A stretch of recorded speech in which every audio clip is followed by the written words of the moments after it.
Wow. The temperature English. is rapidly changing there. Wow. Beverly. Beverly. Hello, Beverly. And then it just stopped. That's definitely someone's interacting with the REM pod right now. Do you have enough energy, enough power to touch this? Holy crap. Look at that. Well, hello, my friend. Yes, that is my name. Thank you.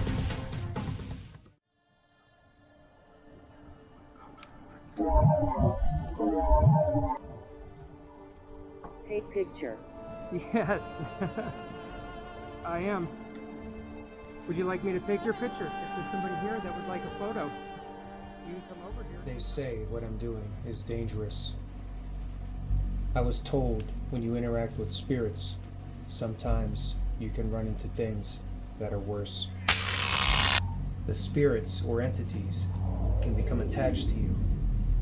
They see you as a source of energy, feelings, emotion.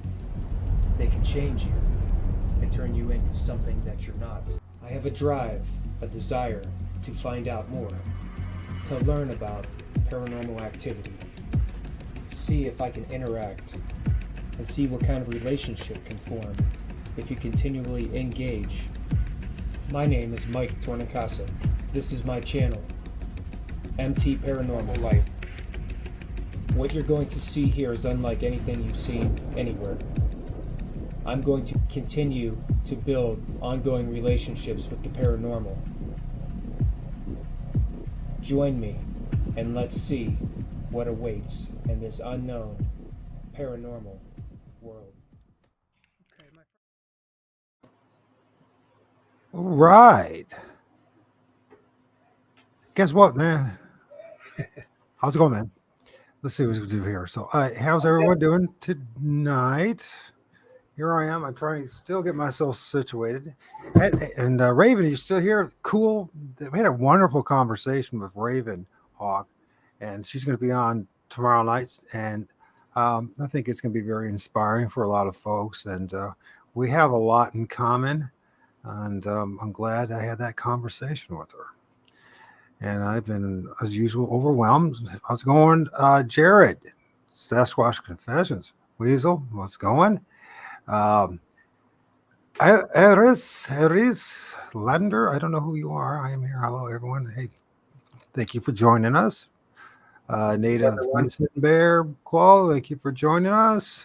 Sheldon, my man, right hand man, thank you for being here. Thank you. He's a blessing, man. He showed up in my life.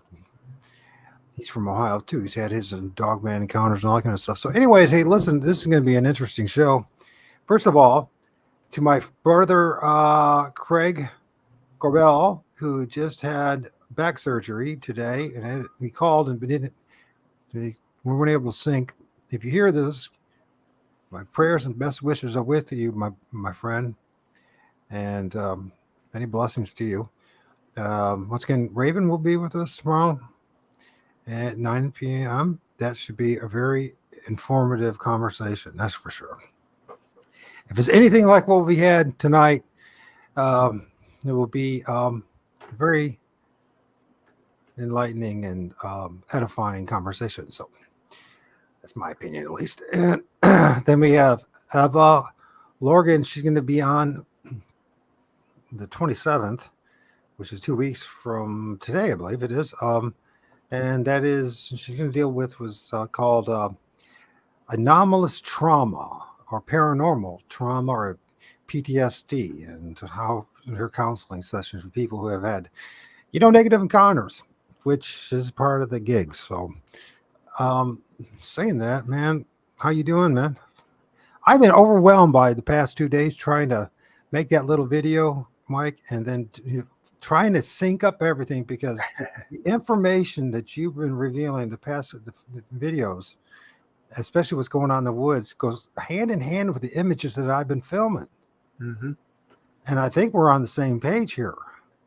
The page being that there's more going on in the woods then meets the eye, or what the the purveyors of information, the authority figures out there that say, you know what I mean?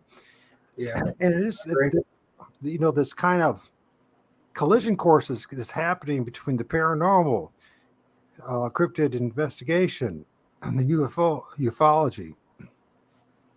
I think we're going to find a lot more commonality as time goes on. And what's interesting is that there's actually been people out there, some voices that have been kind of suppressed, but have been out there. Those who really dug deep into the areas of ufology or the spirit realm or cryptids. They've been telling us this for 50 years, 60 years, but you have to really do your homework to find it. And you're not going to hear it from, well, the big channels out there and everyone that's, out there trying to make a buck instead of working together to find out what the heck we're going through. Anyways, where do we go with this, man? I wish I would have had a little more directions. Well, one thing is we're going to have to do more than 2 shows with this because this is so intense. This is very intense stuff.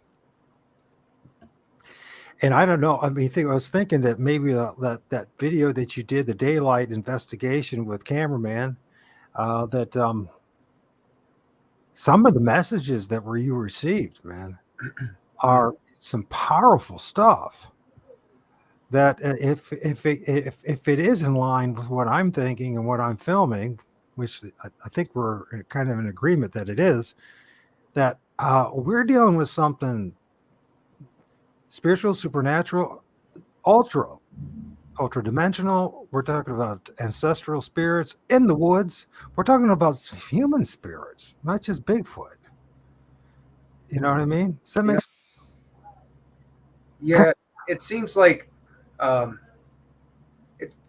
some of the messages especially, it seems to me that sometimes they're talking about even watching us or looking at us, and the messages come across. And when I heard a couple, it just seemed to me like they weren't saying something to me directly. It was more like they were saying it as if they were saying it to another being that's there with them. Like, look below. When I was there that one night, I don't think that was meant for me. I mean, maybe I'm wrong, but it almost felt like it was saying, look below, as if they're watching, and it was talking to another, like, look, they were right above me is what it sounded like, what I took from it. Well, which makes a lot of sense, especially if the argument that I have, and I think even Raven would agree with me that they come in and, well, I know she does because we talked about it. They come out and they come in and out of the trees. Yeah. And so when they come down from the trees, I've been theorizing for a while now that while, hey, Diesel, how's it going? While we have been looking at the ground, as which we are instinctively, what we do, they've been above looking down at us. Yeah. Watching us the whole time, paying attention to what we're doing. And I mean, so what else did they say? Oh, didn't they also talk about the floorboard?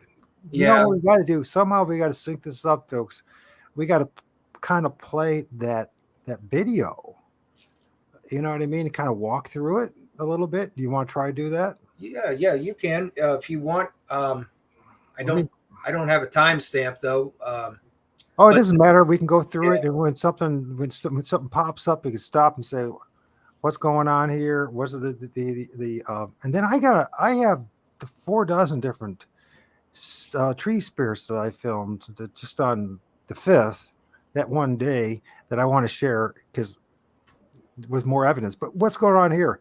This is you and a cameraman. And what's at night investigation? Well, some of the images that when the cameraman and I first started getting together, sharing information, because we both are decently close in proximity to some of the areas in West Branch, and he started sharing some images with me.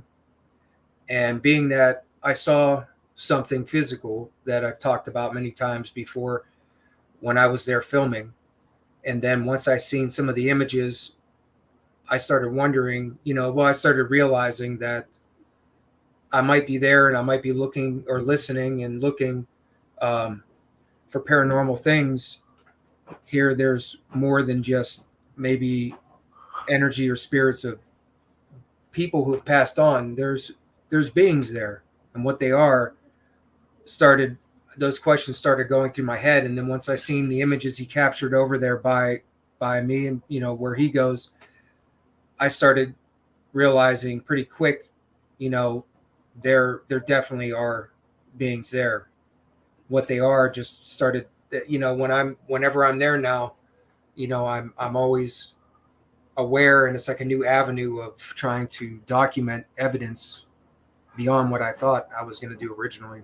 Well, here's like someone like Raven would be a great addition to this conversation right now. And that is because she has done her own form of research and she's interacted with a lot of these. It sounds like she's interacted with a lot of these beings herself, somehow, some way. And so maybe we have an understanding. Either of these are us. I'm going to throw something out there. What's the possibility? I'm not saying it's so. I'm just throwing it out there because I don't know. Right? I don't, and I don't know anybody else yet who knows, but that's the quest is to find out. Let's like what you said in the beginning of the show, right? This is one of your models, right? The knowledge to do. I have a dream, I have a vision, right? And to understand what's going on and between the two realms and all the different dimensions. What if these are us? What if these are our ancestors? What if our spirits don't look anything like our meat suits? That's true. I'm just throwing it out there. I'm not saying it's so. I don't know. I know there's people that they have near-death experiences. And they say they see beings. Many times they look humanoid in shape, etheric beings, maybe blue in nature or whatever. But I never hear anybody. And then once in a while they see human beings that look just like human beings. But I don't know. I at this point, I used to think 6 years ago I knew. The older I get, the more I realize I don't know jack squat. I know this sounds like it, but it's true. I mean, I don't know jack squat. I think I thought I knew. I read a few books and listened to other people who said they knew what they were doing. And Yeah, and I think there's something to that too, because the more I've been discovering things there from what I've seen, from what I've heard, and I started opening up my mind to the possibilities, some things started like changing with me with you could say like my connection to where I'm at, the connection to everything. And something started to like, I don't know if you want to call it like an awakening or an understanding, but something kind of started happening. jack squat. Yeah, that's right. And I started like changing, and I'm starting to feel it more. And whenever I go, and whatever is there, maybe like you said, somehow, maybe it is some like ancestors, or maybe it's some other form that we don't understand beyond this life. But somehow I feel that we're connected to it, and I'm starting to feel that connection more, and it actually seems to help me, especially wherever I go. I think so. I think the more you open, how do I say this? Because I don't want to sound too new age, but I think the more that you realize how little you know, and you're willing to accept what's in front of your face instead of what you've been indoctrinated into believing, the more you more is revealed to you. And as like Jared over there at Sasquatch Confessions, one of the things we kind of decided, when we're going through, at least for me, when we're going through this, and I just throw up my hands, I say, I don't know jack squatch. That's our new phrase. I just don't know jack squatch. You don't know jack squatch, because the truth is, I really don't. Even if all my encounters, all my sightings, all my research, I'm just like, because it's like, okay, do I know it's really Bigfoot doing all this? Do I personally know that? Or are some of these things working with Bigfoot? Or is Bigfoot, let's say Bigfoot is a larger spirit, a more powerful entity that manipulates and uses these other smaller beings to actually build the structures. There's always that possibility. Now, listen, the reason I say that is because there's no footprints. Or if there is, there's one or two. There should be tons of footprints, theoretically, right? And if you don't mind, there's something I want to touch on while you're on that. Yeah. I get messages, and not just messages, actual like EVPs captured on my audio, and messages that say the same thing. And I wonder what they might be talking about. And like I did some shorts from the videos just to show those, but they talk about demons, and this is over in West Branch. Right. And here I see things. I saw that being, and I see these thermals of beings, and I wonder if maybe whoever's communicating this, whoever's voice I'm hearing saying there are demons and communicating through my devices saying that, if somehow that's how it's communicated through the device, that they're trying to say they're talking about them, that maybe they see them as like almost like a being that's maybe scary to them, maybe somehow overpowering to them, and that's what they're referring to. That thought crosses my mind, and that's what I've thought before, just something that I wonder about. Or, are they trying to scare us? True. Or do they know, if they've, let's say they know our thoughts. Keep you away. So yeah, that's right. A possibility That's a possibility. And that's another. So you always got to allow that to be in there as well. I know with our religious training and everything, they tell us that everything's a demon, right? And I used to believe that, but until I started accepting the dualistic nature of our creation, then I realized there's an possibility that all can be demons. So then maybe there's a mixed bag. Maybe just like anywhere else in this world and anything else, there's good, bad, and the ugly, right? Yep. And even in the spirit realm. So I guess what I'm trying to say is a lot of the stuff that I've heard growing up or in my adulthood, all these people that claim to be experts, when I challenge it, if it falls apart. Does that make sense? Yeah. Say it again. When all these things that people told me that were true, right? Mm-hmm. As far as what the world is, what they were dealing with, all things are just demons or that. Mm-hmm. Well, it's all falling apart. They're not right. They've been making up stuff, telling me that they know what they're doing when they really don't know what they're doing or what they're talking about. If it still doesn't make sense, let me know. But what I'm trying to get at is the experts. Okay, let's go. I'll go to from the archbishops down to the pastors to the a lot of these guys who call themselves paranormal investigators, to cryptid investigators, to whatever. You have all these shows and they play this role and they're in the conventions. They're not telling us the whole truth, and they're pretending like they know something. And of course, their cop out in all this is no one's an expert, right? That's their way of getting out of the thing. Or maybe they don't have a responsibility for what they're saying, but no one's an expert. Well, yeah, okay, no one's an expert, but you know what? Maybe the problem is because no one's listening to each other. I noticed that, like with this community, is the paranormal research, and that everyone's compartmentalized so much that no one wants to talk to each other. And I think it's really important to talk to a guy like you. I think it's really important that what is going on with cameraman working with you. He's a Bigfoot researcher, right? Mm-hmm. Yep. And you're a paranormal guy, right? And putting the two together is going to reveal some very important truths. So, anyways, okay, we'll see what else is there. Boots on the ground is very important. What's the image here, man? That was another one of the thermals. If you notice, one of the things that caught my attention when I was looking at these, look there, you could see the eye. It looks like the eyes and like possibly a nose or a mouth, right at the top there, right? Yeah, right up higher, right with the two dots. There's an eye. There's an eye. Right.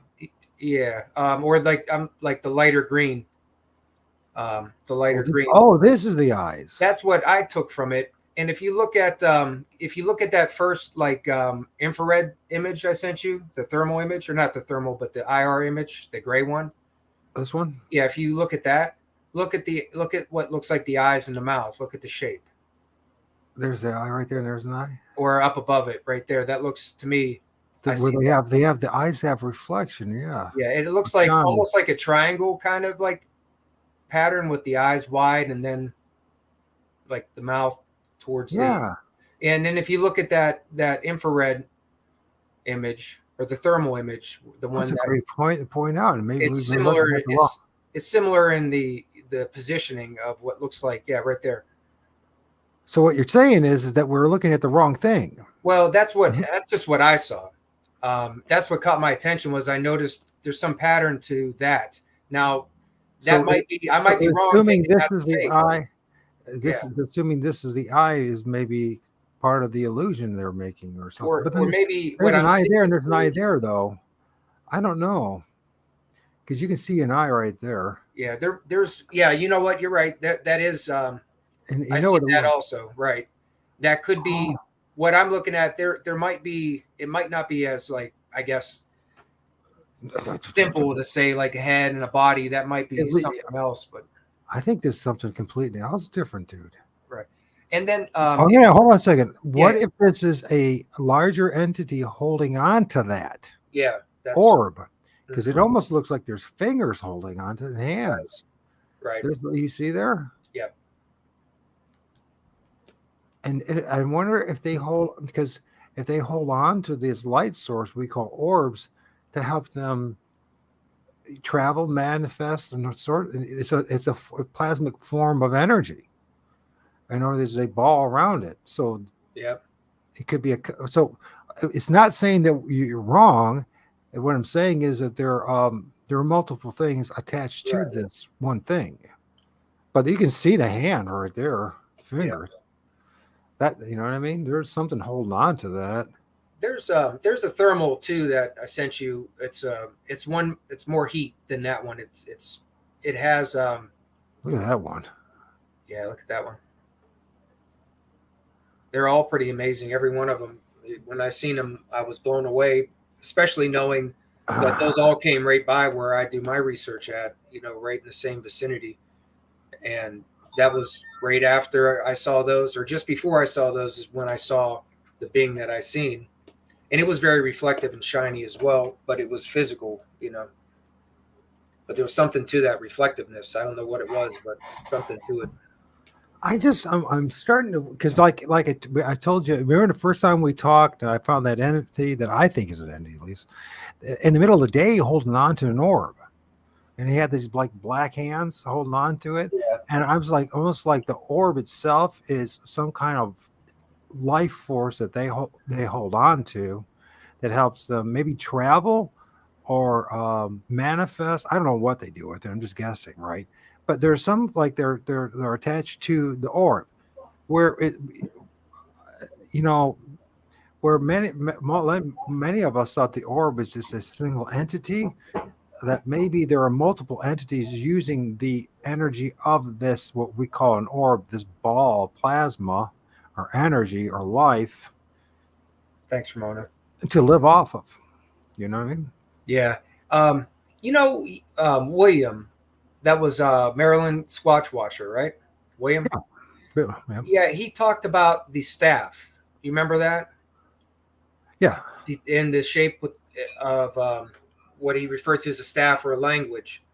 I was really interested in that because I captured a clip watching the cameraman when he was live, and I saw something move, something walk, and I went back to where I first seen it come up, and that same shape I found, and it was white, and that's where the being came up from and walked away.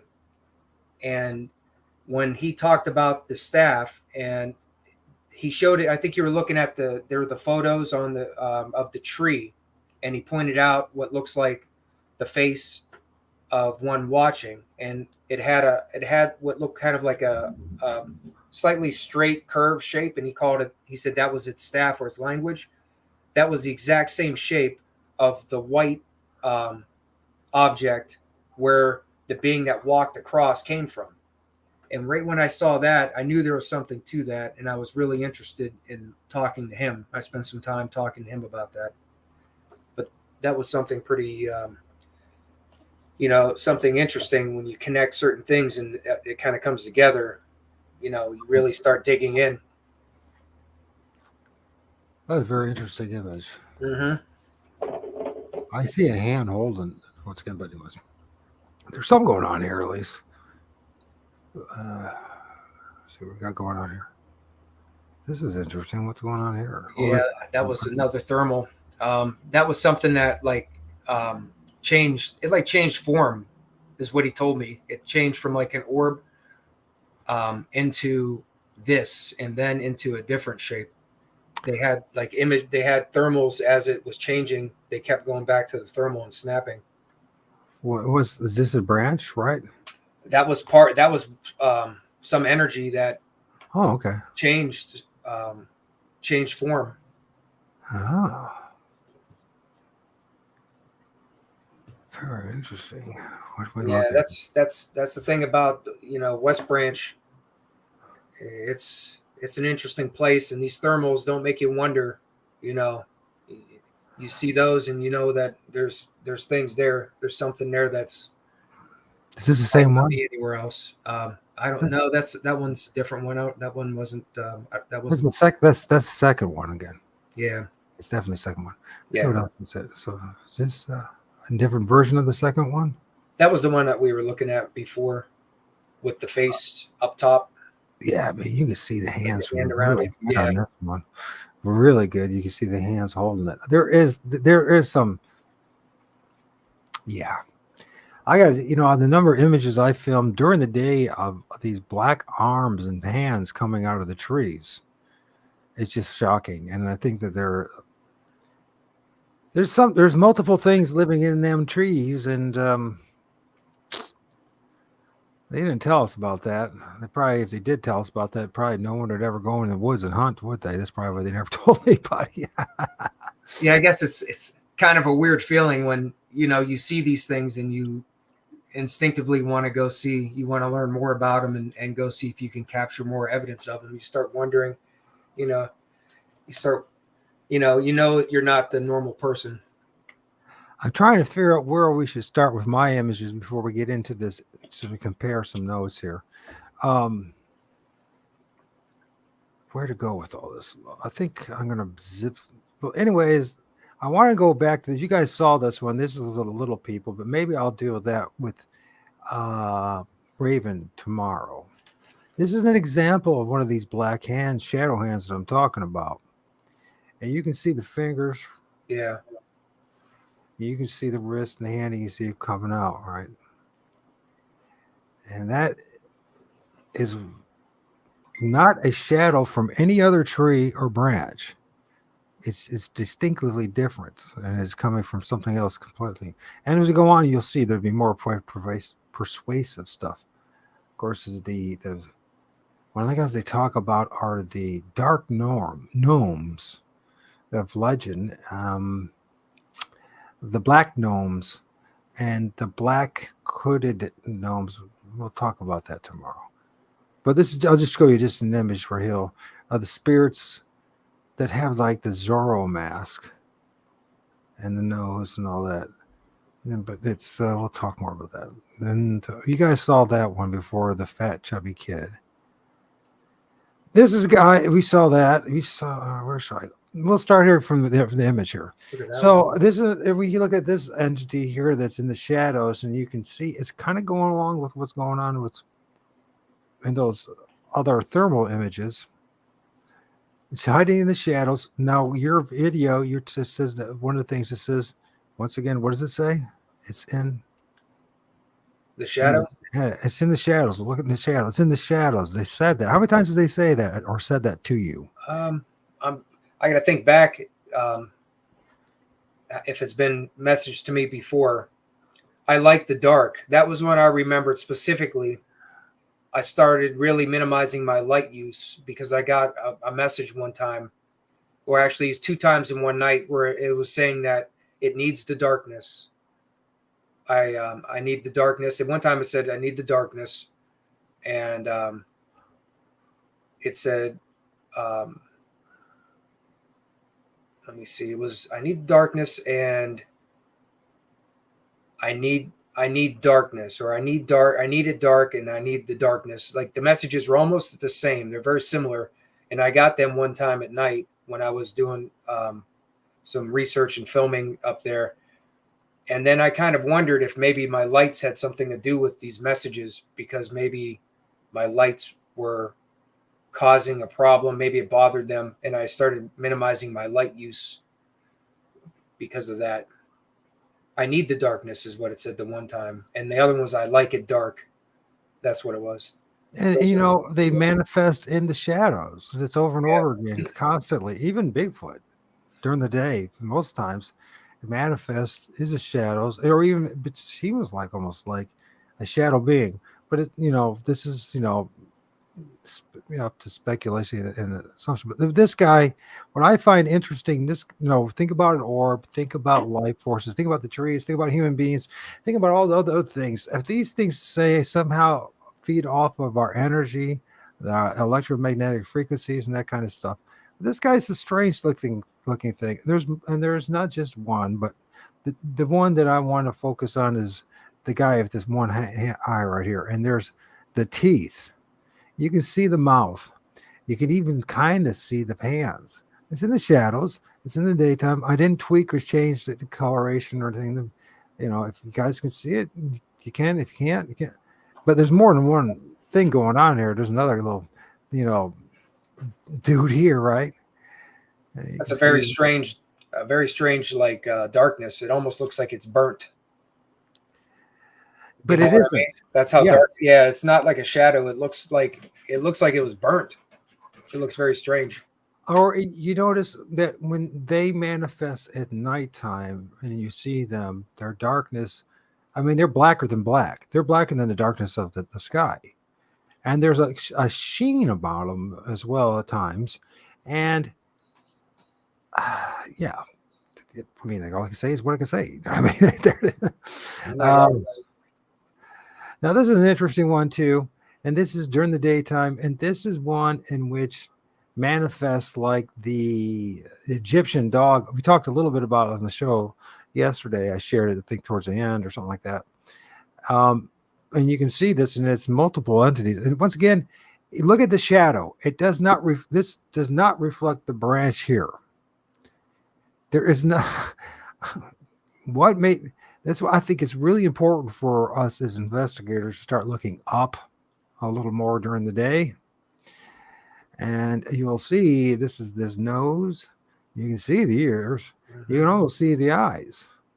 Then if you really zoom in, of course, we get all pixelated. But there seems to be some kind of energy or emitting off it, right? There's an entity right here, too. There's a little more. You can see the two eyes and those. And it seems to be on top of another entity as well, which is strange in its own right. But you look at that thing, and this it's got like weird teeth, like it's living or sucking off the branches. Do you guys see what I'm seeing? Do you see what I'm saying? Yeah. Don't tell me if you do. If you don't. I mean, I'll live. My life will not end. But tell me if you see something like I see something. Because I think there's a connection with those voices. Here's another one that we saw, and it's just stacking up of these entities in the shadows. And if you look really close, this is not pareidolia. I'm sorry to disappoint you. Anybody says otherwise, you're not looking very closely if you think this is pareidolia. And there's multiple entities once it's TPing up. You can see once again the old one-eyed thing going on. The dude's on top. It's like this guy, the monkey-looking ape guy, Bigfoot-looking one. Can you see that? Yeah. Okay, because I don't want to spend a whole lot of time with my image yet. Which ones I want to share with you guys. Is this a good one? How they manifest. Now notice this one right here. If you can see the darkness, like you said, it's almost like something burnt into the tree. Yeah. But if you look at the grayish black, it's there. It's not it's not behaving like all the rest of the shadows. There shouldn't be so dark there. Nothing burned to there. And it's, about 25, 30 feet up behind the tree. So we're going to get into your video pretty soon, but I just wanted to show a little bit. Now, if you have your images, I got my images, you got the audio, it's kind of like we're starting to build in my book, we're building a painting or a picture of what's really going on in the woods. I wanted to show you if you want to do it now or whenever, but it's a short clip of that moment, and it was captured live, and I wanted to show it to you, where I talked about, like William talked about with the staff or the language, and then there was something that walked away. Let's do it, man. Yeah, I want to show you that and let everybody else see that, because this was one of the more amazing things I've seen captured before. So what you need to do is go into the percent. You probably know already. So you need to get yourself in there. And what I will do is, yeah, because we got a lot to talk about. A lot. Present. Add the stream. That was me. I think that was me. Do we need to look at ourselves? No, we can just go full screen with that. Okay. Show us what's going on, brother. All right. I just find this fascinating that this is part of the equation. You guys going out in the woods and doing this. They're saying down. Okay. Are you watching? Are you able to see it now? Yeah. Can you guys see it? Let us know. Hey, Damien and Sheldon, you guys see it? Dan, etc. You guys see it? Yeah, it's a 5-second clip with Jack and Trapper. This is at West Branch. Okay. Yeah. All right. I'll Below the mound. What I was talking about, there's a mound behind them. It's right here. This is the mound. He's seen eye shine back here. Oh, I remember this one. We went over this before. Yes. Did we? Well, you and I did alone. There. Okay. Not with the rest of you. Saying You guys- See now, this is what when I heard William talk about the staff. Now, could you do us a favor and Sure. expand the video, the YouTube video part? There you go. So we can all Okay. see it. There you go. There. Yeah, right here where I'm pointing at. This right here, when he pans over and pans back, it's moved over to this side by this tree, and then it looks like it fades out, and you could see a being walk this way, and it's very dark. Here, I'll play it. down below the mound here. That's where I see the eye shine. It's down. Yeah, they're saying down below the. Now it's over mound here. That's where I see the eye You shine. see something walk. Down. Yeah, they're saying down below the mound here. That's where I see the eye shine. It's down. Yeah, they're saying down below the. See, now look where that's moved to, like that looks like, I'll call it the staff. Right. And then Mound here. it does something weird. You could see it almost fades out. And Right. it's very light. And then right here, you could see what looks like part of a leg here, and watch as something will walk. That's where I see the eye shine. You'll walk across Down. so fast. Yeah, they're saying down below the mound here. That's where I see the eye shine. I see Down. stuff Yeah, going they're on, saying but I down can't. below the mound here. That's where I see. There, The next time we do a show, remind me, and I will. The one that you sent me, I will slow it down for you. And oh yeah, I You do know what I have mean? I have the speed up the full. I could see oh it. yeah, there you go. Put it down to. I'll go to 75. Try that. That might be too fast. Even though when I did it, I had to take it half. down to like Okay. half or a quarter. Okay. Yeah, I'll go to half. Below the. That sounds like they're mound drunk. here. Yeah. That's where There. Now, this is where it looks like that white line starts to come like away. You can see just the white tip of it's over here. And you could start to see the shape here forming. Yeah. And you guys, if you guys can see it, let us know as well. Give us a 1 for yes and a 2 for no if we can see what he's pointing out. There is like its profile is over here now. You can kind of see, you can see like lower body, upper body, head. So it's not really that big. It doesn't look like it's that big, but then I don't know how far away it is to compare it, but it doesn't. Well, when I Look say like it could be that tall, right? It I doesn't don't look think like it's it's that like tall. I don't think it's 8 or Yeah, 9 right. foot. Maybe it max maybe 4 inches, 4 feet, Down, 5 Yeah, feet. yeah, they're right. saying It's down definitely not that below big. the mound here.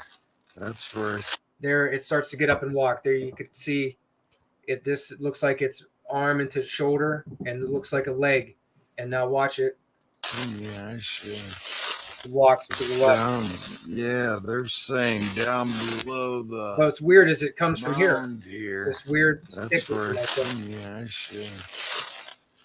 Down, One more yeah, time, and I'll go they're ahead and stop. saying down below the mound here.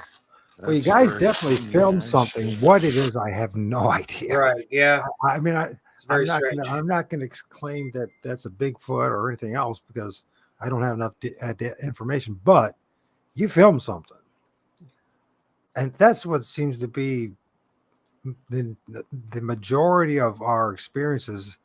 We filmed something, and this best that Fortean, anomalous curiosity, or I don't know, it's something. It definitely is something. It's animated. It moved. Mm-hmm. What is it? I don't know. Right. And that's part of our problem. And here's what I guess what I'm getting at is when it comes to definitely because I come from the Sasquatch Bigfoot community, or at least research because of my own personal experiences and for other reasons, that side of the story is not being talked about enough. We're just saying, I mean, I think we're being guilty of blaming everything as Sasquatch.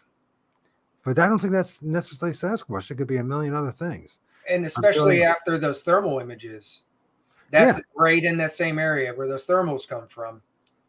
And like I don't know. I've never done any kind of research really, or went on hunts to find any beings like that. But seeing those thermal images, that's something that's totally unexplained. Like it's definitely not a person.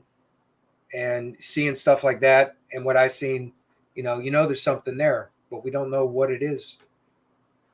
Yeah, we don't. After all this time, after decades and decades, after books and books, after centuries, we are still at this point where, I mean, you would think we should at least be at the point of just saying, well, that's like in the physical realm, right? We know that's a squirrel and that's a duck. That's a dog, and you have a cat in your room, and we know these things, and we can define them clearly. We all can be in agreement with it. But when it comes to the spiritual realm, yet we have these interactions and these experiences, yet we can't even agree on what we're dealing with. I just find that I think this is part of this deceptive matrix that we're all under. Does that make sense?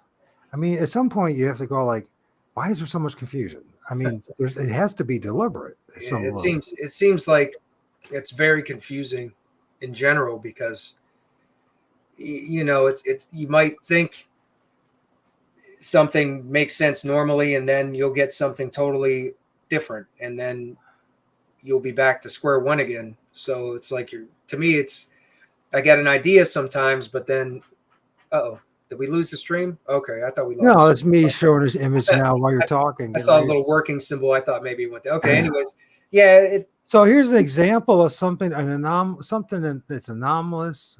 Being there, is it a spirit? Is it a human spirit? Is it a human spirit that's trapped? Is it even human? And what is it doing there? And I film this stuff all the time, and I'm going to show you guys. So this is in this arborvitae tree, right? It's an emerald one. It's one of the maybe it's the common one is what it is. But you wouldn't even think that there's something in here, right?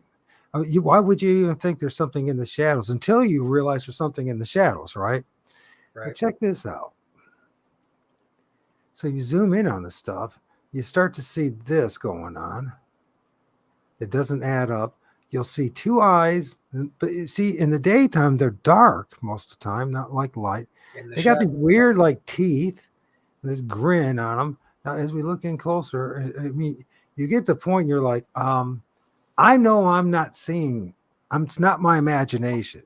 We got a gray face going on with something that's like either a black hood or black hair. It's almost like there's something that's trapped. That's why I want to start talking to people like Raven and other people that are other like into light workers and those who deal with these spirits, because I got a feeling we're dealing with a lot of trapped spirits. Or maybe it's peeking through, like, you talk about a portal or something. Maybe it's coming through in its own um, section or something. Let's see. So let me ask the audience there. The guys are all you folks. Can you see something as well? I mean, can you see something, Mike, or am I just using my imagination at this point? I know I'm not using it, but can you see something? What you pointed out, I see it. I see the eyes, and I see the mouth. And again, when those sections like that, there's something off about that darkness, that shadow. Right. It doesn't fit in with the rest of the tree. Yeah, right. It does not part.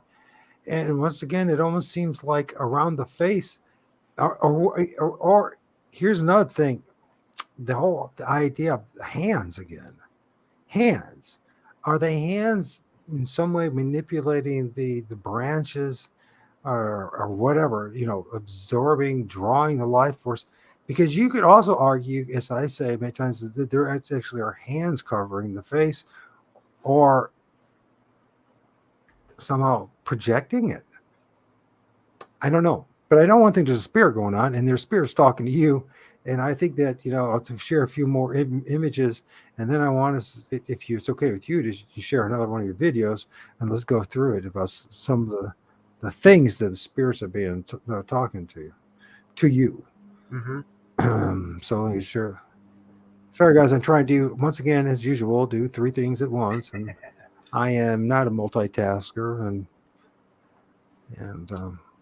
I was telling them how fun it is when you're doing a live stream at night somewhere and watching your screen, watching chat. So it's a challenge. Now, what's interesting here in this same image is not just a spirit in this tree. There's another one right here. What are they doing there? They're like the watchers or something. They're like, you can see it right there. There's something going on. It doesn't. Maybe I'm being fooled with that one. Maybe I am being fooled. Maybe that is not even what I think it is.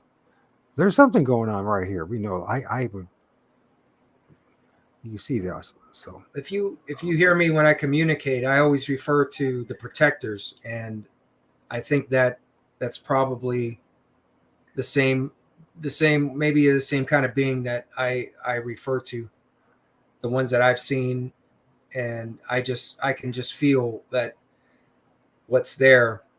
It's like they're laying their home, and they basically look after and protect it. So I always, if you ever hear me talk to the protectors, that's who I'm referring to.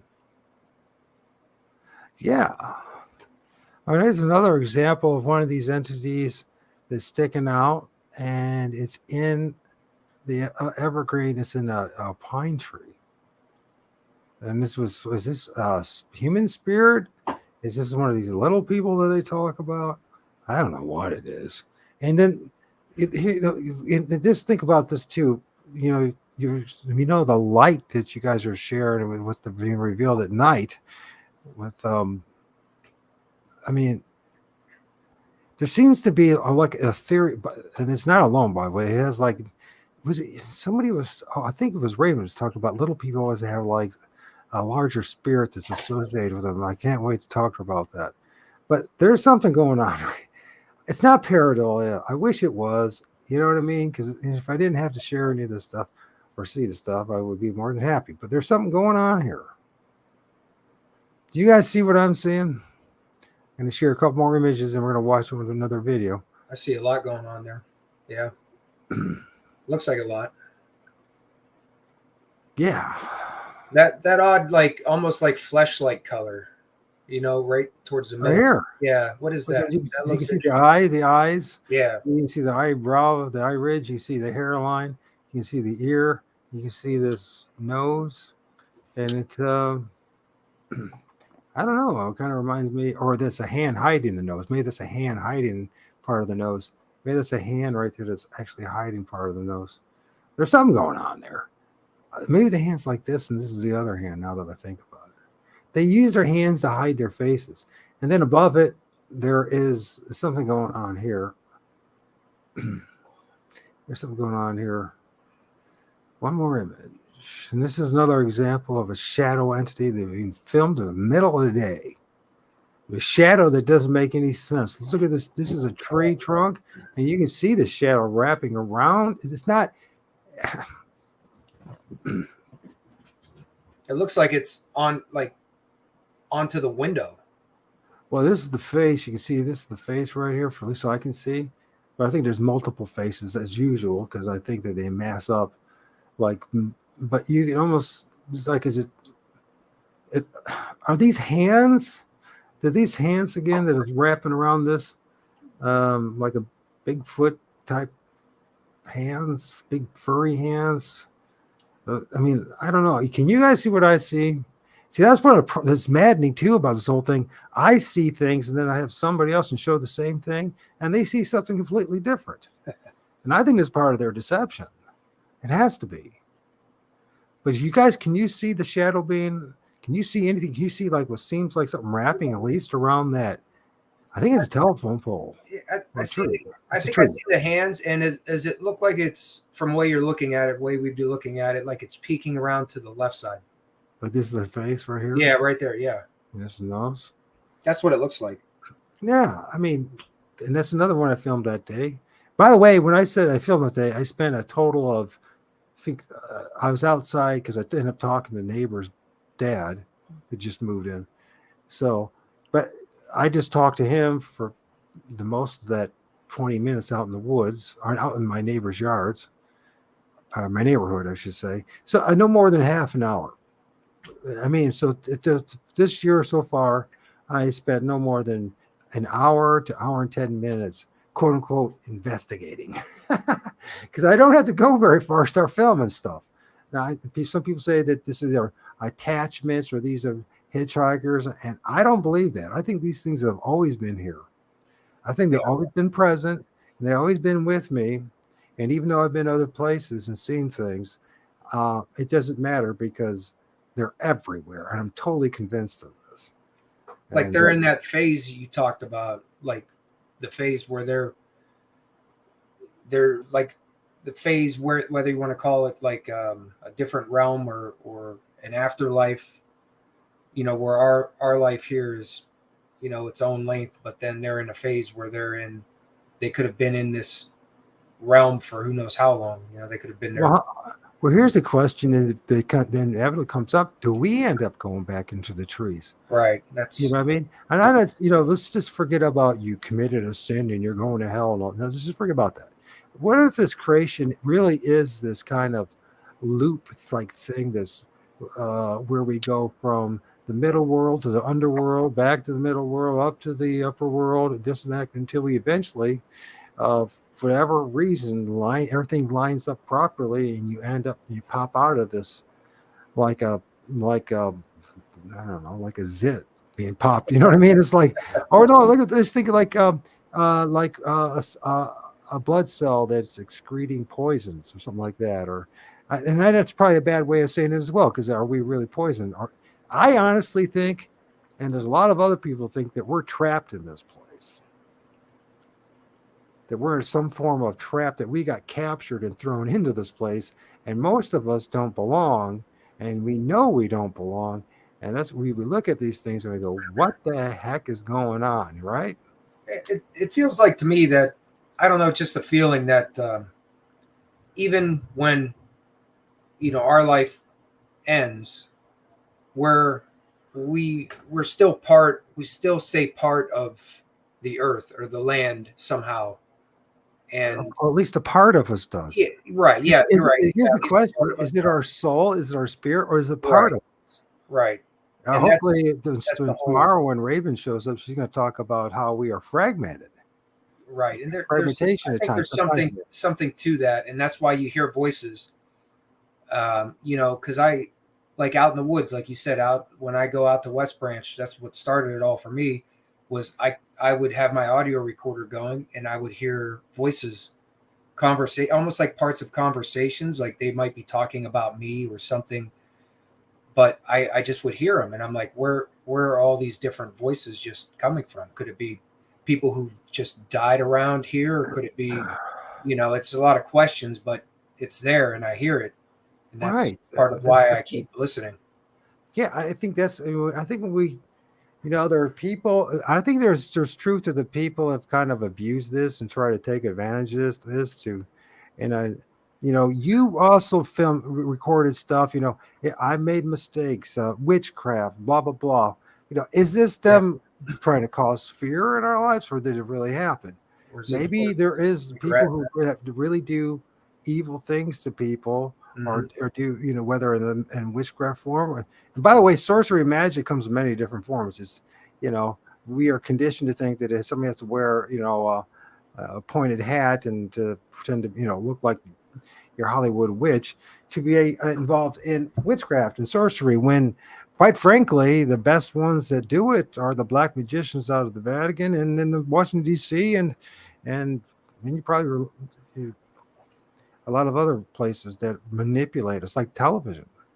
What do you think television is? If that's not magic, I have no idea what is, or witchcraft for that matter, right? I mean, and so I'm going to show one more image, and then if you got a video ready to do, I was thinking about going over the last one we did.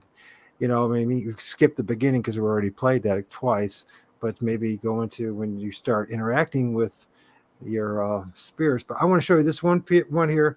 First of all, this is filmed. I think I can't remember. It was in the afternoon. 1, 2, 3 in the afternoon, right?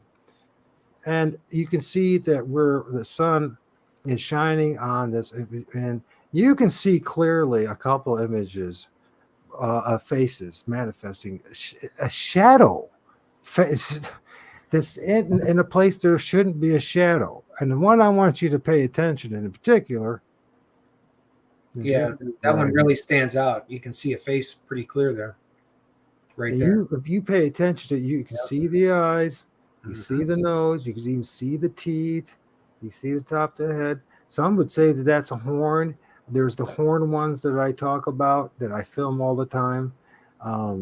Or is it even a horn? Or is it something else attached to it? Yeah, God knows what it is, but there's something there.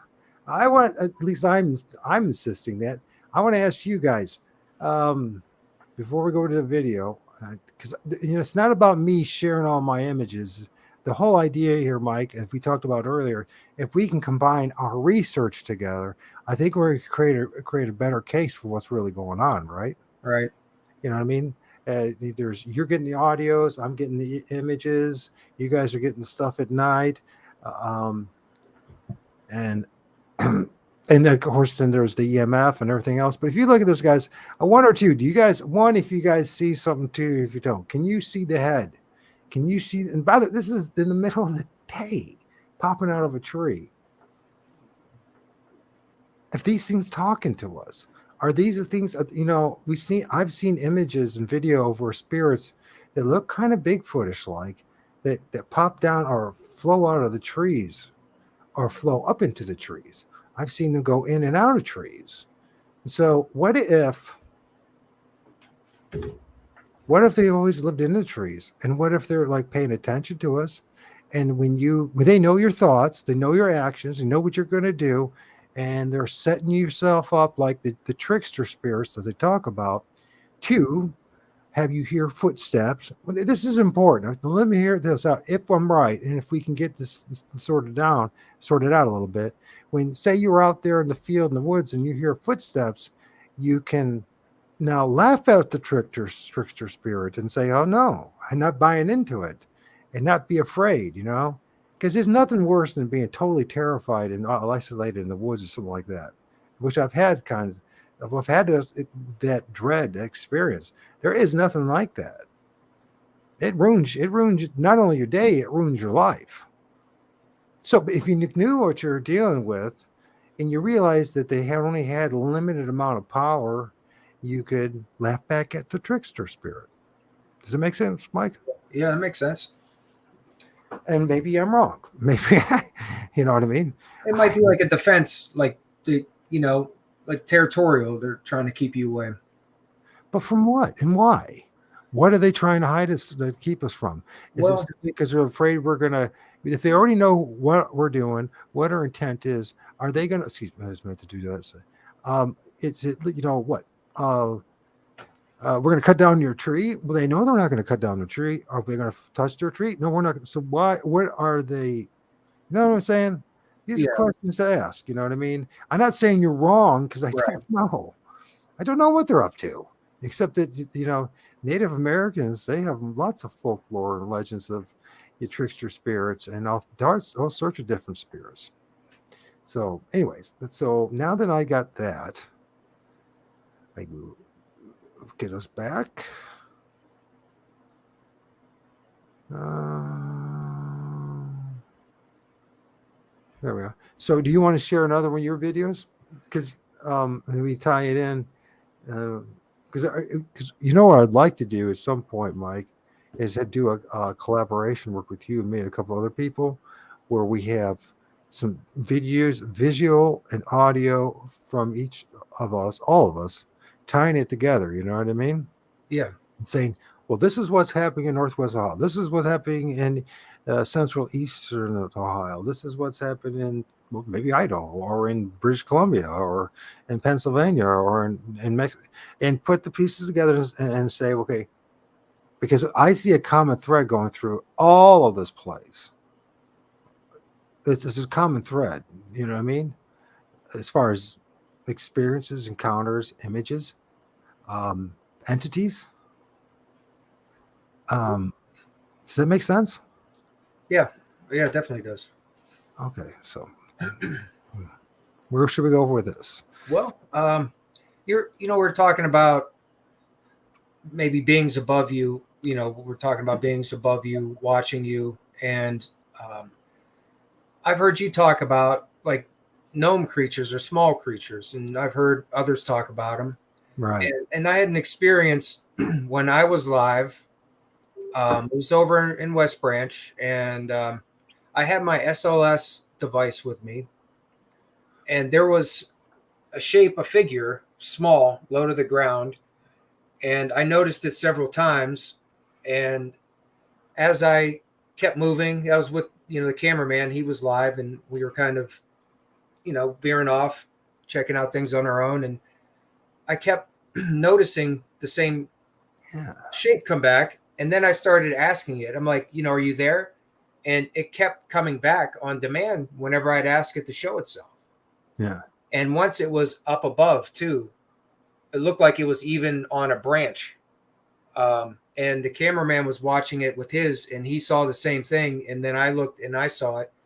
But it was interesting because it's like it wanted to be noticed, and it kept coming back whenever I would ask it to. And it got to the point where I wanted to name it, and somebody from the chat named it. And then I was kind of like, I kept moving and then stopping and waiting. And then I'd be like, are you still there? And then boom, popped up on the SLS. It was very interesting, but it was a very small being. It looked like from the shape on the SLS, it was very low to the ground and very small. And I was going to say, if you want, I could show you that parts of that.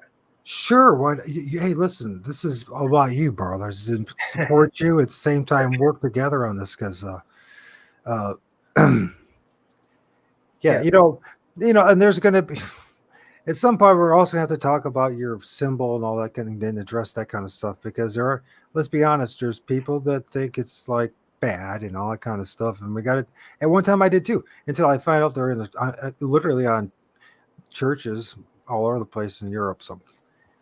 Yeah, it's very spiritual. That your symbol. So, but it doesn't matter today. You know what I mean? But we're going to talk about it at some point because people are going to complain about it. They know they're going to do it. And I know you didn't make that symbol and put it there just for the shits and giggles. And you did it to be a little bit, Well, honestly, like if you saw when you did the intro and you showed that clip. And I talked, that was like one of my original intros. And at the end that showed empty paranormal life with what looked like a figure, which I kind of used representing me. And I had the different spirits around and the red eyes coming from like the mountainside. That was where I originally started. A friend of mine designed the logo for me Declan. He was with me in a few videos, and as soon as I seen it, and I saw the star symbol and the representation about death and the protection, and I like fell in love with that logo. I was like, I love it. It's great, and it was I gave him all the credit for that, and that's where that came from. But that's a great logo, and I think running into Declan wasn't just by accident. There was something to that. But he's the one that designed that logo, and it's great. I don't if I was 6 years ago as someone that was heavily indoctrinated in Christendom, I would have been, oh my gosh, there's witches and Satan worshippers. But today I'm like, when I found 1500-year-old churches in Europe with the same symbol as their windows, their stained glass windows full of it, I'm like, well, they lied to me again about stuff. I think the problem is, what it comes down to is how you use anything, right? And what it means to you. One person might mean the worst thing in the world. Another person might mean it's all about, a deeper meaning of the spiritual realm, right? And so it's all up to you. So we had to be addressed because I know I have mixed bag of people here. I have Christians here. I have non-Christians here. I have people that are come and go that are, that do practice witchcraft and do all sorts of things. And I guess what I'm trying to say, and I'm trying to make a space is a comfortable space for everyone. You know what I mean? Right. Because honestly, I think we're all shooting at the hip. We're all just guess, and we think we're real smart, right?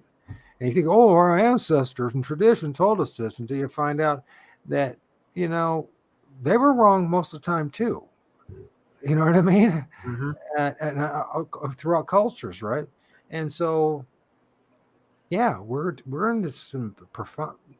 We're in like a moment of awakening at the same time, recognizing how degree of profound ignorance we're all under. So, anyways, when you want to do the video now? Yeah, I'm gonna go ahead and let's get this set up. What am I doing? I don't have the wrong? premium. I'm putting my blood, sweat, and Let's do one thing. Let's magnify that video so you don't need. well, hello. Oh, let me. How long is this going to be?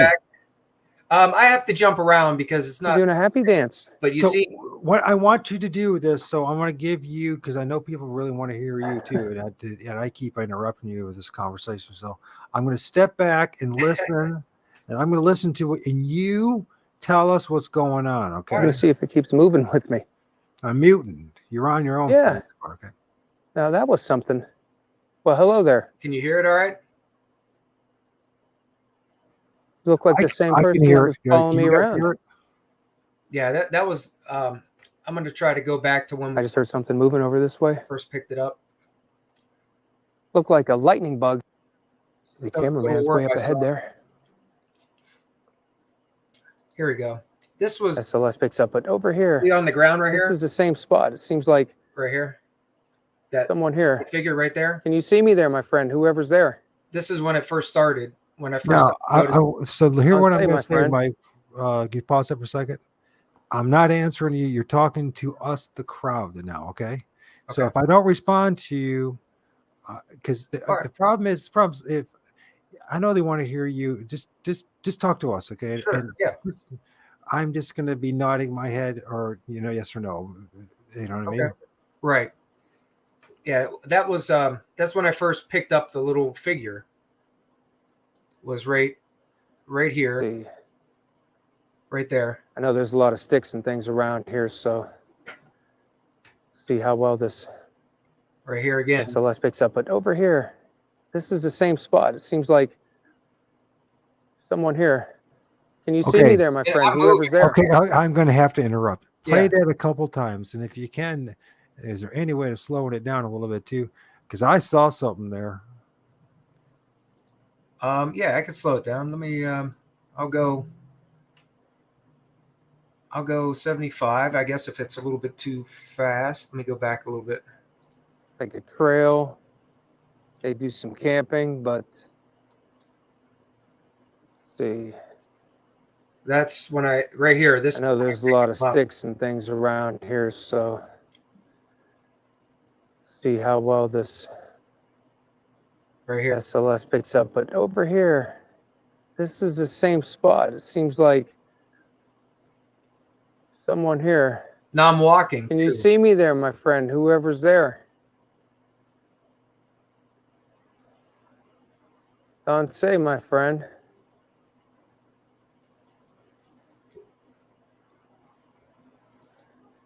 That was when I first noticed him.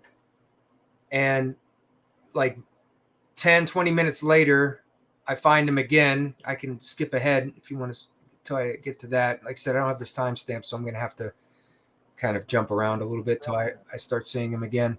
Hey, here's another Very strategy. similar in a way. Let's pause that for a second, okay?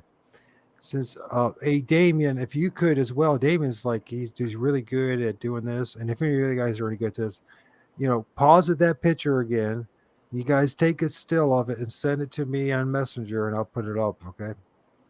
And so if you go back to that image that you paused at, that you said that of the entity, And and it's, then look. I've caught it almost. You want a still frame of it? Is that what you're saying? Yeah, like they're there and let people take a Sure. capture. I'll go back. Well, as you'll see him. I won't be able to do it because I'll I won't get a good enough shot of it because I'm just too mean. Several places on the way over here. Move ahead. Yeah, it looks like a fire. It was up on the hillside. We saw some. Yeah, like a glow. It has like an orangish There's glow. more of it. An orangish glow. Yeah, it looks like a fire. Yeah, like a glow. It has like an orangish glow. Try to get a still frame of it. Complete.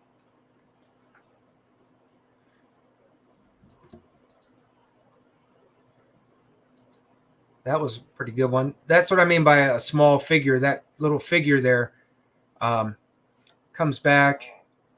Is it gone? Well, something for a second right here. Oh, yep. It's hard to get a still frame of that one, but that was a good one. Yeah. Yeah, there. See, you're catching. Look. Oh, man. Yeah, right there. Look. It Yep. too. Yep. I'll go first here. Looks like we got some visitors, maybe.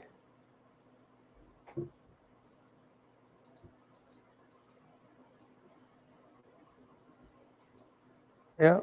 Yeah. There's three things Oh, I missed that one. moving.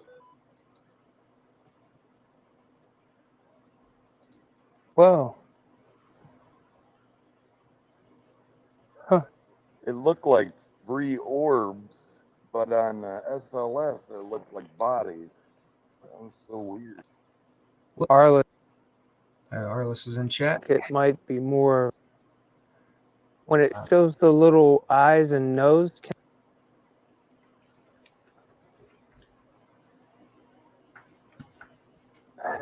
I'm actually going to I'm going to go to normal speed with it.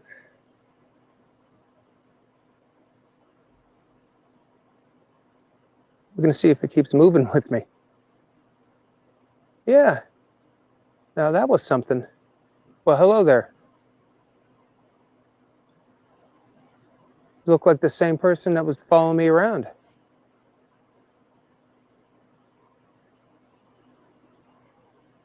I got a recorder on my arm. If you wanted to say your name or talk, I can hear you.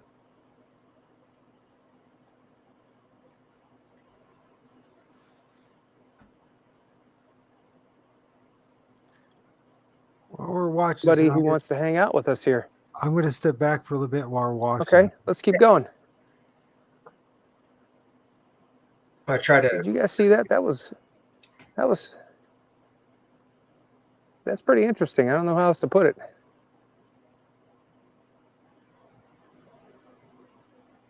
How about here? Can I see you here? This is where it What? started. I started asking, and they started. Jack's showing- gonna have he's gonna get a kick out of that. I start moving around and asking it to come back again here, and it did it several times throughout the Wow. night. You guys all see that?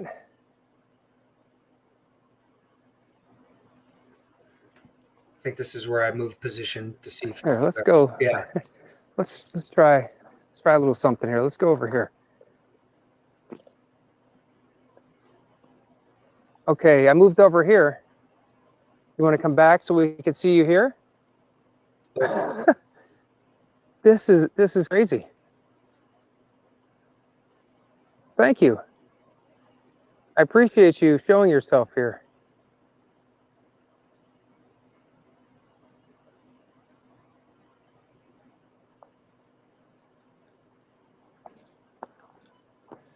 CP, that's crazy, man. Okay, how about here? Can we see you here? You still with me? You come over here in front of the camera so I can see you again? There he is. There he is again. Holy crap. Wow. Thank you again.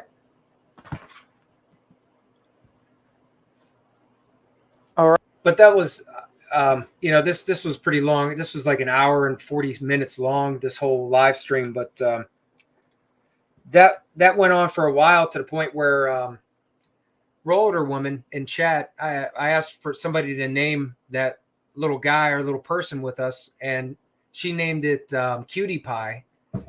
And there's a point later on where I was kind of like, Cutie Pie, and then I asked it. I said, do you like that name? How about Cutie Pie? And it comes back, and it looks like it's dancing, and it comes back, and it looked like it liked the name, so it kept it. And I started calling it Cutie Pie for the rest of the night.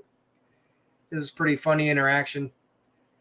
But that same little figure was up in the tree at one point too, and it went over by Jack. I asked it to go stand by Jack, and it stands by him, by his leg, and it's real small. It was pretty interesting. This was brought the cameraman all the toys, possible haunted location. We were out in West Branch for that.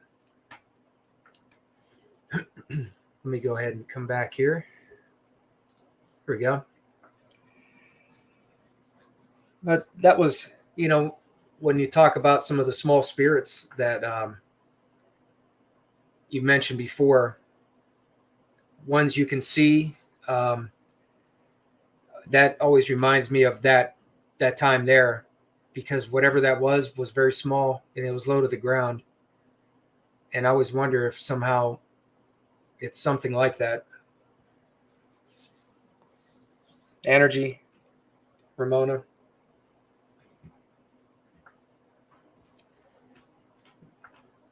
There's a lot of good stuff captured live. I like doing live streams. They're tough. I mean, I got pretty used to it. I'm not too bad with keeping up with the chat, but looking from screen to darkness, you lose your night vision a lot. A lot of times you miss stuff. So it's good to have, others watching so they can, capture things for you that you may have missed. It's an impossibility is what it is just about. It's difficult, but it's kind of fun when you get the hang of it. I like the interaction with it. I enjoy it now. It just takes time to get used to. Let's see. So this is some more of what we might be dealing with in the woods. And this is a dude that's looking back at me and up in the tree. You see him? Man in black. Yeah. And you can see his head quite well. This is his head right there. That's what I saw right there. Yeah. You can see his hands. And he's just popping through, and he's just peeping and just looking, and he's and you guys tell me, you see what I see? Yes, 1, 2, no, whatever. Tell me what you see. Let's see what it is. Now, do you see the face? Is it the smaller looking like face, like towards the top of that middle part? Because I see something that looks like it might be up higher. Where? Up towards like the top. Yeah. To the left a little more. Well, there's a guy that's definitely on top of him. Yeah, I see that. I saw that. Yeah, right there. I see that. There's a little guy right here for sure. He pops out like a sore thumb. Yeah. You can see Yeah, his I two see it. eyes. And then if you look at this guy, he's got another one of these little guys right here. You can even see the hands. You see the fingers? Mm-hmm. And then we got this strange dude. Look at once again the big old black eyes, like there's something wearing sunglasses, stacking up on top of his head. I mean, we can't say they're all Bigfoot. That's right. Is my point coming across to anybody? You Mm-hmm. guys agree with me that we're dealing with more than just Bigfoot in the woods? Uh, one for yes, two for no. If you agree with it, and I'm just, do you understand? Do you understand where I'm coming from, Mike? Do you? Oh yeah, I mean, I'm not trying to be a jerk or anything. I'm I've just heard and trying. seen a lot of things, and I'm pretty sure it's not just not Bigfoot for the most part for what I've seen and what I've heard. And these things are watching us during the day and at night, and they are interacting with us. And I am totally convinced that that's what's happening here. Is that we're I forgot to turn on my camera. Not that anybody wants to see my ugly mug. That we're dealing with multiple dimensional beings. We're doing for all sorts of types of things going on. And I think we need to start documenting these things. We need to start to, trying to seriously document things. Now, listen, if I can do this, any of us can do this. But the big difference between me and anyone else is the quality of the camera. That's it. That's it in a nutshell. That, getting something like a P900. And there's one other thing, too. I'm totally convinced that when you praise the Creator God openly, and I'm not talking about anything religion. Just forget about it. If you think, but there is a source, a being, a spirit that every culture and for thousands upon thousands of years have told us about, recognized in one way or another. When you recognize it, you're vocal about it. Things show up, and you're able to film things. And you're going to film things, and you have to also open up your eyes a little bit and be willing to look at the high strangeness that is all around us and the connection that it has with the trees. And if you're willing to do it and you're willing to see, I don't, listen, I'm not demon possessed. They're not attacking me. They're not causing me problems. I mean, I got my own problems. I probably look at me, say they're not even. I'm a lost cause. You know what I mean?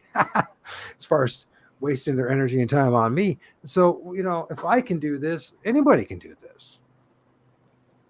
Now you add on the equipment that you guys are using, guys like you and the topics Squatch PA. He's doing a good job with the gadgets, and I don't know if you know any other guys. Of course, cameraman. And there's a lot of us out there, but we need to kind of unite. I think and we don't even have to necessarily agree on what is what yet, but just documenting it, sharing it, not being like possessive about it, not to like, or I don't know how to say this without being a jerk. Do you know how to say this, Mike? Because every time I say something, someone gets pissed off, and I just like, Well, I always, everything that I do, it's all documented on my channel. Everything that I've shown tonight, everything, it's all there and documented, and that's what my journey for me means is documenting what I encounter, what I can, and showing it. I'm not keeping it to myself.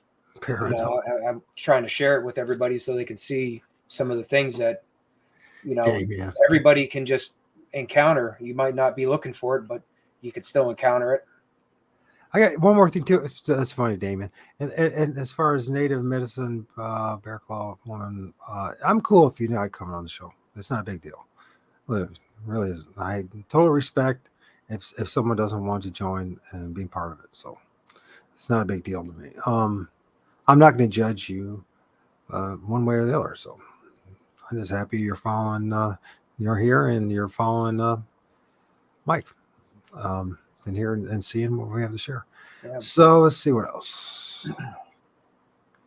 She says we have many creatures in the woods. Just we do. Yes. I mean we're revealing it. You know what I mean? It's just like no doubts about it. You know what I mean? And like I said, it's there's a certain combination of things to do. At least work for me. I'm nothing special. I am really nothing special, and I know I'm real. And my reason I bring that up is because if I can do it, anybody can do it. I think part of the problem too is just coming to terms with the fact that there is a multidimensional beings around us, spirits, some sorts or another, and not to run away from all this, but to, and I also don't think it's a good idea to like make all these things like our pets or our, you know what I mean, or worship them or anything like that. There's an interesting thing about you, Mike. You call them my friends. Why do you do that? That's more of my intent. You know how you just have a natural aura or intent. And to me, that just, you know, it like I just feel like we're all connected. Every being that's physical here in the woods, everywhere, animals, you know, and what's there, the energy, everything that's there, we're all connected. And so in a way, it's like we're all family, we're all friends. You know, and that's just my natural intent, I guess. It's just like I oversay it, and I don't mean to oversay it all the time, but it just seems to naturally come out all the time. It's funny. UPS, United Pareidolia Squad. But I think it's about grounded. You know, most people, one thing I've started to expand, or the way that I've changed, is that I'm not always just grounded all the time. You know, I've embraced this connection, and I'm open to it. So I'm grounded because, you know, I'm just a normal person. I live my life. You know, I've got family, I've got children, and I work, you know. I think is there a possible line that we need to avoid to cross, do you think? I think either extreme. If you're just too grounded, then you're not connected. And I think being connected some way helps you be better spiritually. But if you're too spiritual, you might miss the things that are important, like your friends, people you meet, just getting by day to day in life, you know. So I think, you know, you should try to balance both. Yeah, I think it's a combination of things, isn't it? I think it's like, I know, like, it might seem like I do a lot of time on, but I know when my son shows up, I stop it. Good night, Ramona. Yeah, same to you. Much blessings. Good night. There's time and a place for all this stuff, but at the same token, I do think that it's an important enough issue that to dedicate one's time on. I mean, when you see this, when you start filming this stuff, you're not seeing it. You can't. I mean, you can try to avoid it, and you can try to pretend it's not real. But I think it almost, when you try to deny this stuff is real, these experiences, I think it almost can give the darker side of this stuff power, is to cause more fear, more dread, and that kind of thing. Same token, you know. Okay, so you've been recording stuff about witches. They're saying witchcraft, or I made a mistake, or under the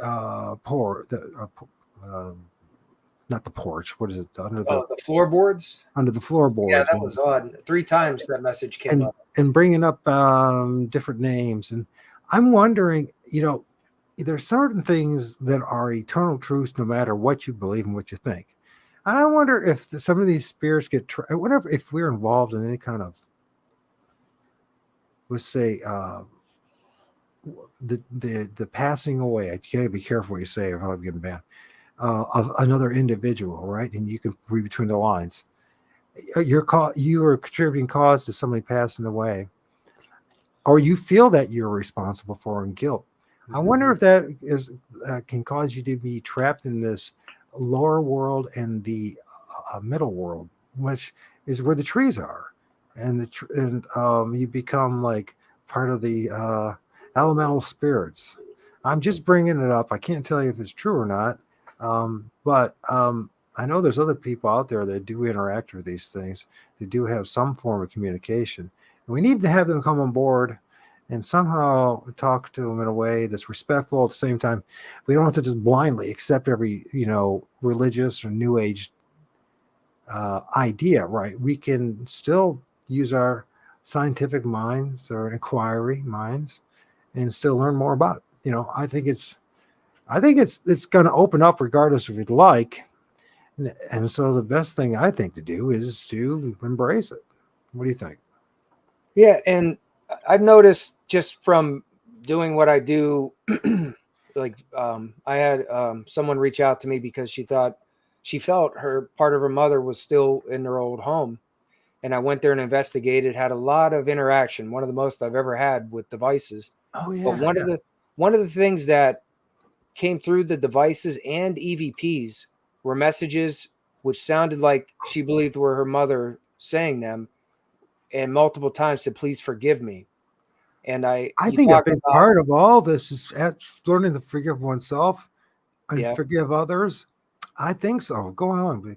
Yeah, I was saying like that might be true even just with people when they pass, if there's part of them still here, if they have that regret or feeling like they've done something wrong, they're saying it. And that was captured when I was there recording and with the devices. More than once, EVP said, "Forgive me," or "I forgive you." There was something to some kind of like a need for forgiveness in certain ways that seemed to come out through the voices and the messages. It's like so guilt seems to be something that might be trapping our souls. Yeah. A lack of forgiveness, confusion, misunderstanding of some sort. Maybe even being part of like violence or some kind of thing that really did cause some adverse pain. Yeah, and from what she told me about the relationship between her parents too, it made sense. There was something to that with some hard feelings with how they were treated, and it came out too in the messages during that video. It was the one I put, "Remembering Millie," 2 parts. Have you heard yourself of this whole concept of letting spirits go? When they're able to let go is through forgiveness. So you actually forgiving it. In other words, say there's somebody's mother, and they're they know they've been a crappy mother. They've done a pretty crappy job and they want to be forgiven to help move on. Yeah, Messin one keeps trying to tell us goodnight. So, good night, Ramona. Yeah. What if that was a big part of why people are trapped in here is because they haven't been given the forgiveness. How much is us judging each other and us being judgmental actually causes us trapped in this matrix? Maybe trapped in these streets, trapped emotions. Like some emotional, something that you might not have been able to express, before you passed away. Well, just listen. Anybody who's lived their life has something that they deeply regret, that they feel guilty about. Mm-hmm. And I think that when you look at a lot of the different religious principles, it's all been about forgiveness, learning how to forgive yourself and forgive others.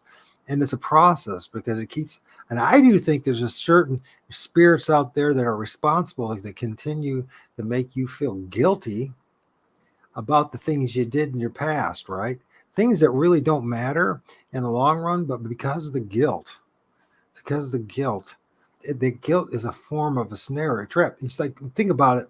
When you've done something that you feel really guilty about, what happens, you have an ability to even, that guilt will dominate your thought process, right? Yeah. It's very, very difficult for you to be productive or think of other things. And until that, but when you like when I was in AA and I did all my events, and I went around and apologized to people for being, sloppy, irresponsible, drunk at a time. And I was like, and the funny thing is that the person who got the most benefit from it was myself. Many of the people that I ended actually asking for forgiveness for, they didn't even care. It was me that was feeling guilty about what I did. Does that make sense? I wonder if there's something that translates into this. Maybe I'm making a mistake by projecting, but I just hear too many times from other people where spirits who felt guilty for things they did in the past, asking for forgiveness, and when they were given that forgiveness, they moved on. I wonder if that's part of your job down the road, bro. Yeah, definitely. And, I try to keep in mind sometimes it's not, it's still like a learning curve for me with maybe helping the spirits. Because when you start interacting and you start realizing that you're getting maybe an intelligent response, there's something there, you kind of like don't think beyond maybe what you might need to do to help. Maybe they actually need help. You're just kind of like in your mode of trying to, show that. And, that's one of the things that I do, I do keep in mind, and maybe I don't always make as many attempts as I should to encourage or see if there's something I can do right then to help, but then again, sometimes I don't always know, if what is being conveyed is a message that might need action to forgive them. Maybe it'll help them move on. But that's one of the things that I do think about. Well, yeah, well, you get these messages. Now, the question then comes, are these spirit boxes, are they programmed to just say the same things over again? Or, I mean, what do you know about these things?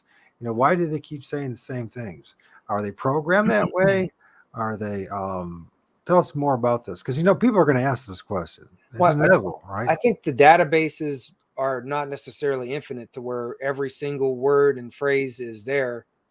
The phrases might be, or it might not be as complex as maybe could allow better communication. But once you use it for a while, you start to understand or get an idea when you hear a message that it could mean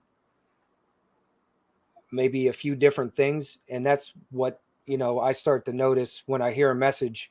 I start to think beyond necessarily what it's saying directly, because it might be interacting with what it has to use. So I think it's limited, but then the more you use it, the more you'll understand. And that spirit talker I use, the reason why I'm set on that is because I've seen it time and time again.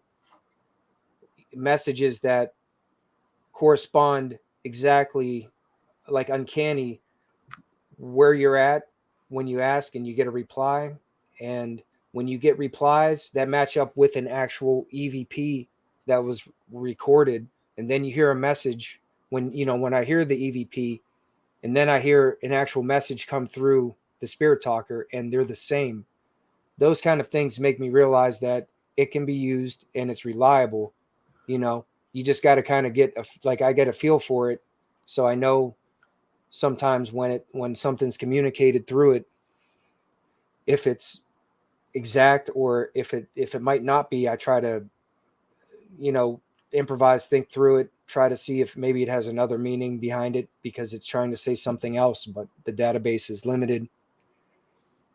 Like the example was there are demons. That same message there's an EVP of a woman saying that there are demons. And shortly after, I got that same exact message on my device. So when I hear that, I know the woman must have used the device to say what she already said. and that I was able to capture that is just another reason why I know the device is reliable. What about positive messages? Do you ever hear any of that? Oh yeah, my name. That one Yeah, always they- like makes me. It's kind of like it lets me know that they get they know me, and What even about though things like love? Do you ever hear? I know it sounds corny for grown men, Mhm. but let's be honest. I mean, you are interacting. It seems like female spirits. So why don't they ever say love, or do they ever say love, or I love you, trying to think if I've ever or got I something to need that love, effect. or I want love, or something like that? You know what I mean? There's messages I've had like that. I don't know if it's ever said love directly on there.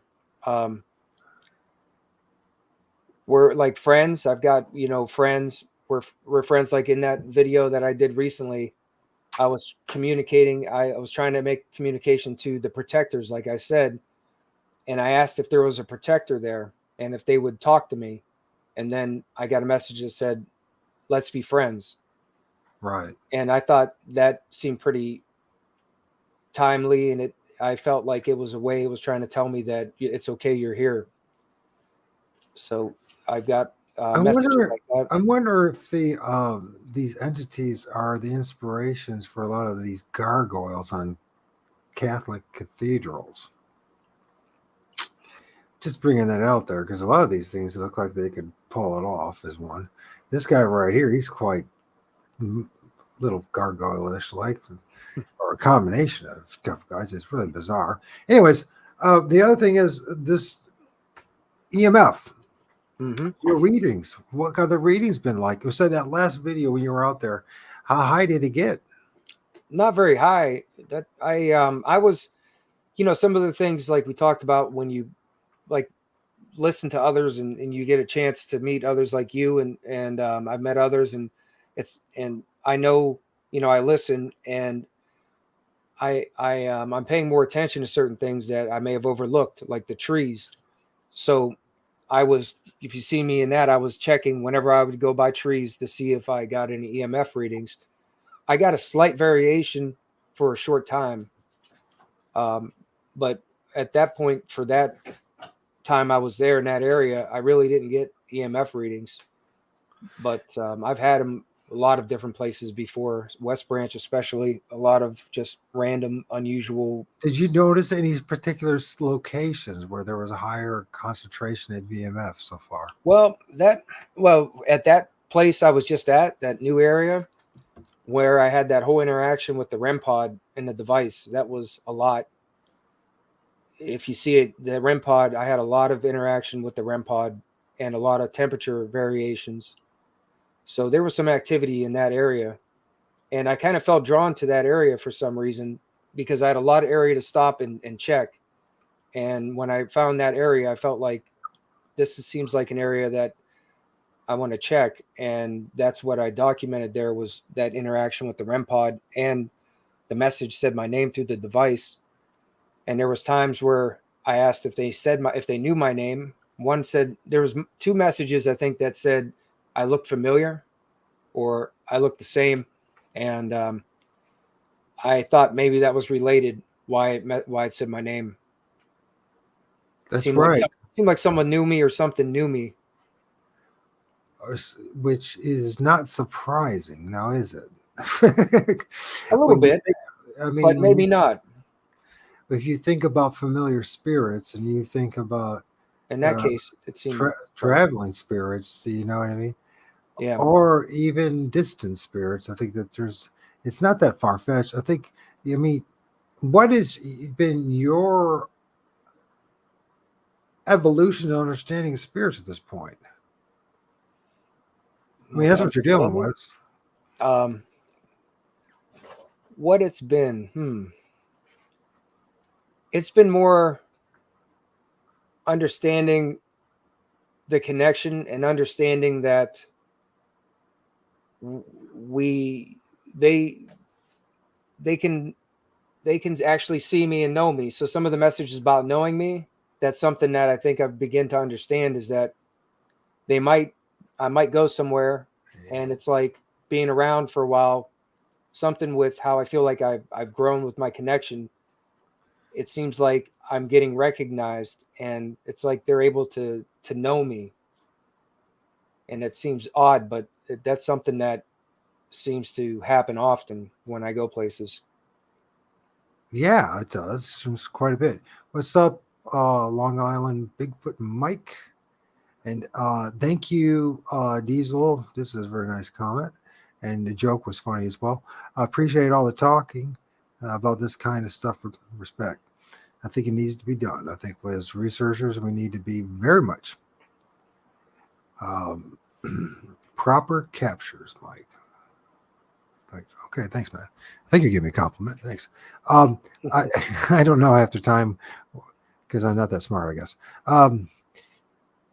But I think that there's we got so much going on here in our research, and we are avoiding a huge part of it, and that is the spiritual realm. And that there's something else going on too. If these things are emitting the kind of EMF frequencies that I think that they're possibly can do, it would explain how a lot of these trees end up dying when these things pop out of them that I've seen personally. I think that's something that's important that we keep in mind. We document areas of sightings and look of we capture them, record them, right? Observations, sightings, and encounters. See what happens in those areas to the trees, and just as a note, because it might explain to us a great deal more than we realize, especially the energetic influence and power behind these things when they do manifest. Now, one thing that I've noticed in these trees when I film them is that there is quite a bit of die-off in these trees, and a lot of them do die, especially the ones that I've had that have actually had encounters with where I know, and by the way, Ravens will be here tomorrow, and she knows just like I do that they come out of the trees, and she's going to say the same thing, and we're just going to tell you the truth. They come out of the trees. I'm going to watch that. I'm going to watch that tomorrow. And because, and if you get another person, and then, it doesn't really matter if anybody listens to me, as long as somebody listens to somebody. That's how I see it at this point. You know what I mean? We got so much to get past to get to the next level of understanding of our realm. I wonder sometimes too if this is a deliberate revelation that they're a part of too, as far as the creation of technology necessary to film them, to get to the point where we will. Well, here's the thing: as I become more accustomed to the fact that these things are around, Damien will probably attest to that, and a few others. When you see these things, at first you get a little freaked out about it, but as time goes on, you start to realize, well, they all come in different shapes and sizes, and they're pretty ugly, and they think I'm pretty ugly. Hell, most human beings think I'm ugly. So it's like one of those things. What do we do about it? I think we're going to learn to come to terms with this, like our ancestors did. You know what I mean? I don't know how we're going to react to it eventually. I mean, there's always going to be those group of people that feel like they need to follow their followers and worship. They got to worship something, so they're going to do that. But there's a lot of people like ourselves who are just going to go, well, it's part of life, like the squirrels, like the birds. And let's see what she says. This is my first time watching O.R.D. I'm Kristen. Hi. And the daughter of the mother, Mike. You know her? Yeah. When I was talking about when I was at the home, and the messages were asking for forgiveness, that was her daughter. That she's the one that told me okay, Chris. The connection to her mom, and asked me to come check it out and see what we captured and try to communicate. She was with me when I did that. I honestly think that, what would happen? This would be an interesting experimentation. Maybe it's already been done. Maybe people are doing it, and I'm just, slow at the gun. But what would happen if there was a group of people that went around the forest and forgave the spirits within the trees? or asked for forgiveness, or let the, gave them that opportunity to be released. What would happen? That's interesting you say that. It wasn't, well, part of it was documented, but most of it was not. The cameraman called me up once from something he heard from my recording that I didn't hear yet. And he actually felt like there were spirits or entities that were actually asking for help. And he told me about it because I didn't listen to it. He did. And as soon as I heard that, I was like, let's go and see. And him and myself and Tin Man, that's, one of the guys from his crew, the three of us went down to West Branch, and we went to some of the areas, and we were basically trying to encourage spirits that needed to move on. We were trying to see if they needed help moving on. And we spent time down there, and that was our whole goal. And he actually documented some of it with his cell phone camera for a short time. And he saw orbs actually fly towards me when I was asking them to come to the light to see if they needed help moving on. It was very interesting, but did you say that that's exactly kind of what we did? Did they go through you? Are you the one that they went through as well? Yeah, for that time when he captured it, he did see more than one orb he caught with his camera that actually looked like it flew right to me, and then it disappeared. We thought maybe there was some that managed to move on. I agree with this one. Valiant One says trees are dying from chemtrails, which are sprayed by orbs, which use trees to cover. Ours being gin. Well, I don't know about all that. I mean, okay, I understand where you come from, though. I do think that the coal ash that they're dumping on us systematically is weakening the trees and everything else. And for some reason, I have a well, I'm going to tell you the truth. There is the oligarchs, the managers of this plantation in the middle realm, our middle world, are at war with us. And if you didn't realize that, and they want a bunch of us gone. And they said that we're getting too manageable. And here's the thing, too. And this is how important I believe this is. And you're talking about a guy that was very involved. I used to have thousands of subs, and I was very much involved in exposing all the machinations and evil designs that are out in this world. And I think that they're afraid of us getting back a lot of our ancient wisdom. And I think this is one of the steps towards it. It's going to be a painful process, and then there's going to be a messy process, but it's the way back. And the way back to getting the ancient wisdom is being honest. Honesty is extremely important, and especially in this research. And that is to, say, hey, this is what I'm filming. I'm not quite sure what I'm filming, but it looks like this. And I know you guys don't like what I have to say because it doesn't fit the official narrative, but we will find the people who are honest about stuff. Eventually we'll get together. The people who are honest will make the difference in the world. Those that keep on perpetuating lies, they will still be part of this world. And I think that's honestly, it seems to me that forgiveness and honesty is the key to all of this. I'm not talking religious or philosophical. I'm talking about there's something that's like the key of getting out of this matrix. That's what I'm trying to get at. Honesty and forgiveness, which sounds new agey, but I'm not talking about new agey nonsense. I'm talking about it. Anyone who's been around this planet knows how important it is to be forgiven and how important it is for other people in your life to be honest to you, right? And we need to do the same thing in all things. And I think it's important. I think that when you are that person and you try to be that person, you try to have that kind of integrity, things are revealed to you. Like this thing or two things. And if you can see it, you can see him looking at me. Can you see it? Do you see what I see? Do you see there's something there, Mike? I see something there. I'm not sure if I recognize maybe its parts, but This is his hands. There's a little guy. see, that looks like a head up top. This is a head right here. Yeah. And this is his hands around this thing right here. And you can even see what's weird. It's his legs. Some people say, "Oh, it's a baby Sasquatch." Maybe it is. I don't know. But there's his hands. There's his. You see one of his eyes, right?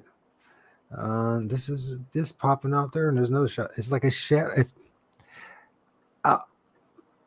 I know, it doesn't fit the narrative, but when you start realizing you're dealing with shadows, spirits manifesting, you start seeing them. And once you realize there are arms and their legs popping out of the trees, and you're gonna have to deal with, a lot of criticism and people calling you names and thinking you're an idiot. But eventually, everyone's going to come to this term. They're going to realize what I'm sharing, because more and more people are going to share it. Once somebody points this stuff out to you, you can't miss it.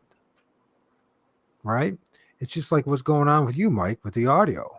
Once this stuff happens and this starts popping up in certain areas, you're not going to be able to miss the fact that there's something going on here interdimensionally and spiritually. Now, what do we do with it? Or what do we do about it? That's important questions, especially when we're out there tromping out in the woods and thinking that, thinking one thing when there's something else completely different going on. Yeah, I think the most important thing is whether you're, documenting it for whatever your reasons are, to show others, to enlighten others. The most important thing is that you connect with it yourself and you try to let that grow and start to, I guess, just like become one with it, or you know what I'm saying? Not necessarily, I don't know if I explained that right, but that you show the appreciation that they're there, and they're probably part of the reason why they're there, and you kind of do that personally for yourself. That's like, I think, the most important part, and documenting it is just, I think that's useful to share with others and to show, but that personal connection, I think, is what's the most important thing. Yeah, and then we got to think about what's important to us as well. But just go back this for those who are wondering. Let me give you a little closer look. Now that you see, there's an eye right here. There's the other eye right there. You can even see the white of the eye. You can see the black pupil. You can see the hair. Then he's got this like Bigfoot hands. They're all blurry, right? And there's one of his legs. I know it's crazy. That part, I shouldn't say that. But there, if you can't, you definitely can see the eyes popping out, right? Mm-hmm. So last middle of the day, it's been there. I don't, some people say, "Oh, your place is haunted, your town's haunted." I said, "No, this is happening all over, everywhere." The difference is that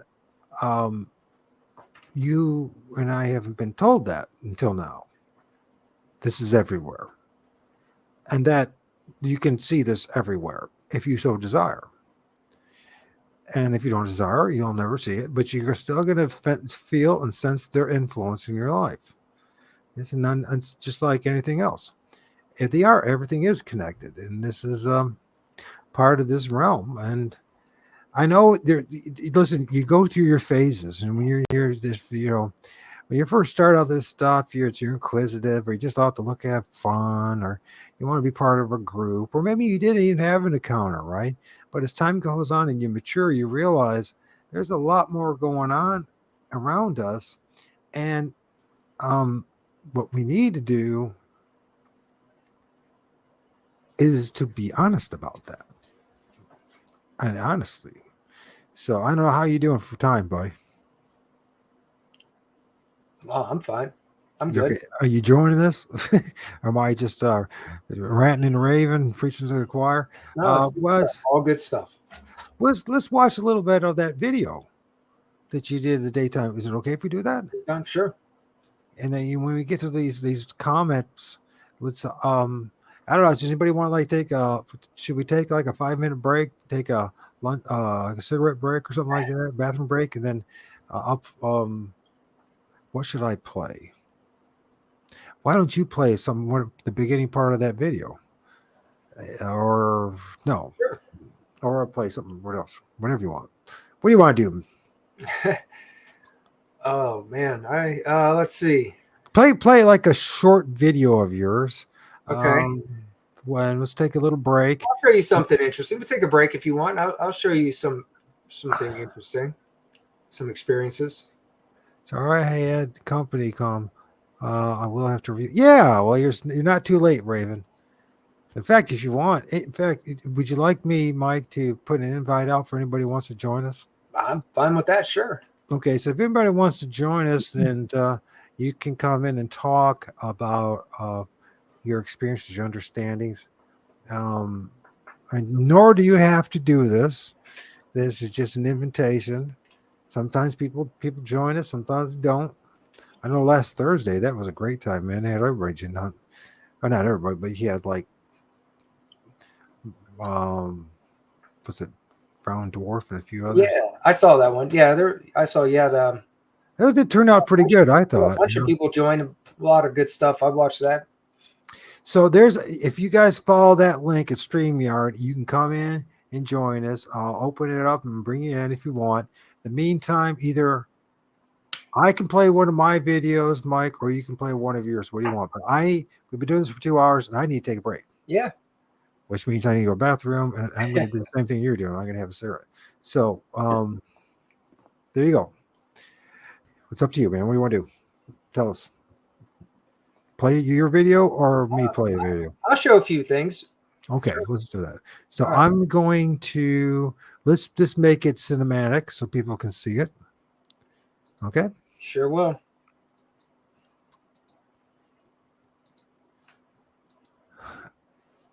All right. Yes, I'm hoping so, Raven.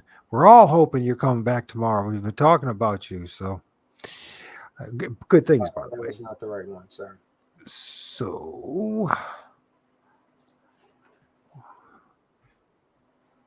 I mean, I think we've revealed some pretty cool audio, some pretty cool imagery. I mean, look at that. This is mid-daylight when the eye shine out of a tree. We got to talk about that too. Maybe we'll do that next.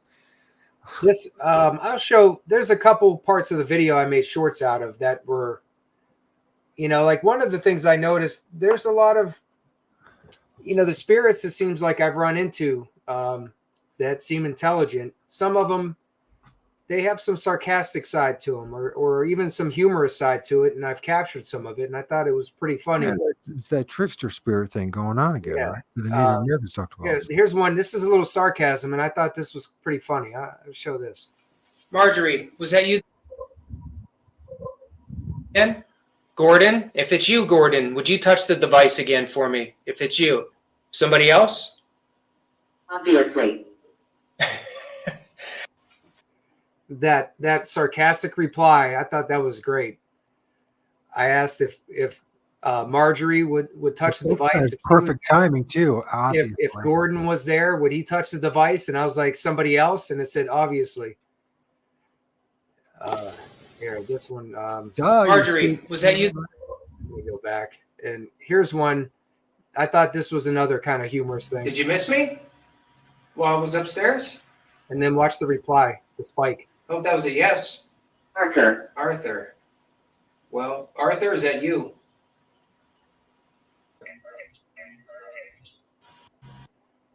And that was one of many times where I've had just EVPs where they will say, like, that one actually acknowledged me. He said, hey, Mike.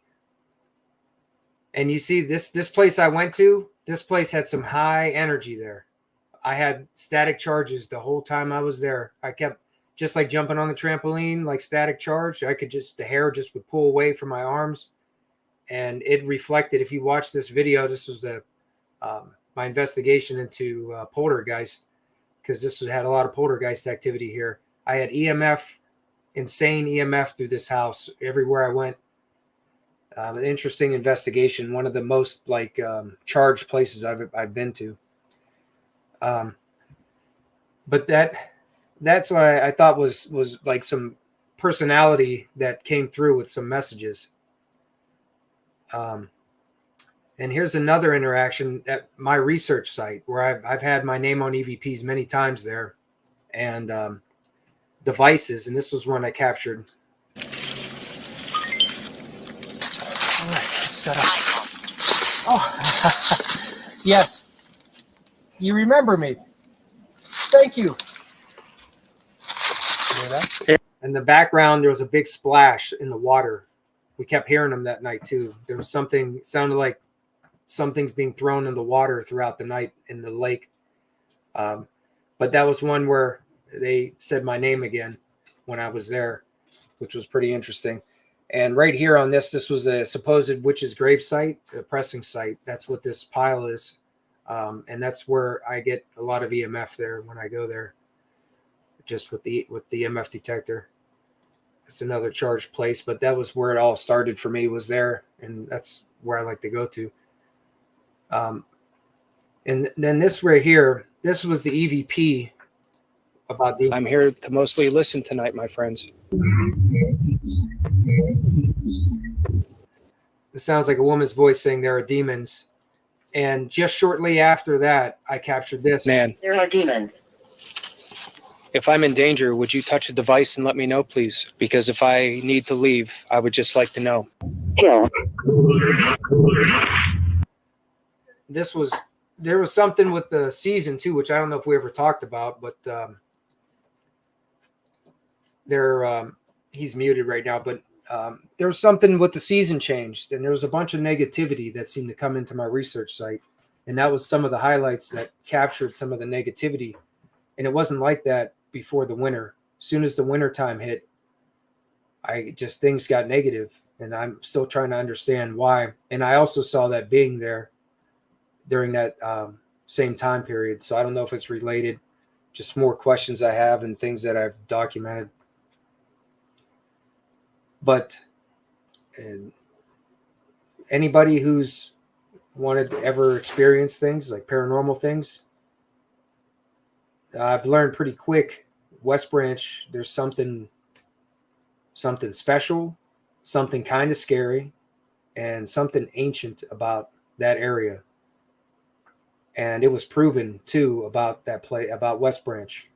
They proved that, I guess, based on some of the vegetation. They did a study, the one professor, they proven their theory, which they believe is legit, is that it didn't freeze over during the Ice Age. And that's why I always refer to it as an ancient place, because if that's true, you're talking about who knows what could have been surviving there for who knows how long. And then you see the things that have been documented with the thermal images, what I've seen, and the voices I hear all the time. There's something to that area that's, kind of keeps me going back to document the different interactions and others, like the cameraman. But West Branch is definitely just a very mysterious place where you got a lot of things that happen, a lot of things that make you interested trying to understand it.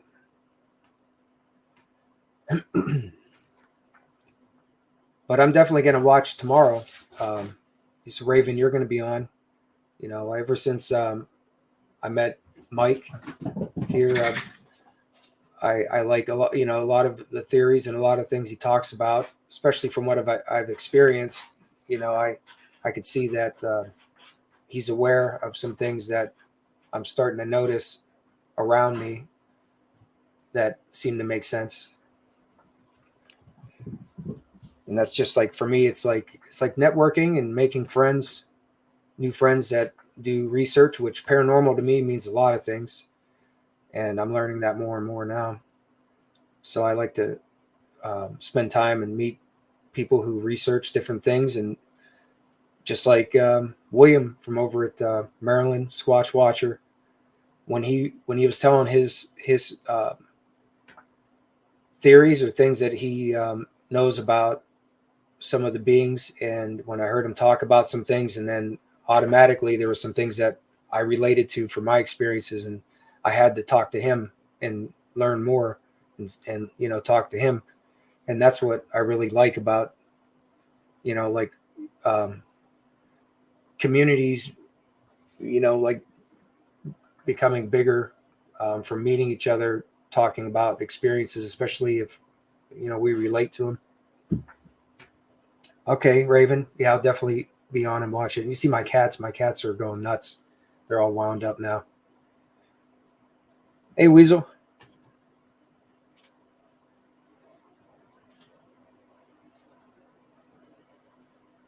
You've done that stuff in my younger years. It was not good to come out, and I do not want to do that again. Well, I've only really been digging in and doing my own research. Hasn't been very long. It's been like 6 months for me. On my own channel. I think I started my channel in October. That's a big mic for a big mic. You're muted. I forgot to block my camera while I was doing that. So, anyways, everybody saw me in my boxer shorts, probably. That's all right. Hey, Raven, if you're still here, please send me some images that you want to look at with us tomorrow. Any photographs, any images and so I can remember, so I can put it up there in an order. That'd be really great. So, let's see. Diesel, I was reading what Diesel said there. Come across a lot of trees that are literally buried, ancient looking pines. That's interesting. I see. I've been walked back. There's a bunch of comments. Let's see. Before let's the trees. Add to the stream. Thanks, Diesel. I wanted to share with you. I shine in the middle of the day out of a tree. And this is, I think, is important. It's discovery. It seems so subtle, and it's not that important, but I think it is extremely important. And that's something. I don't know if you guys can see the eye shine popping out of the trees there. Once again, I told you they live in the trees. I don't know. I'm not making it up.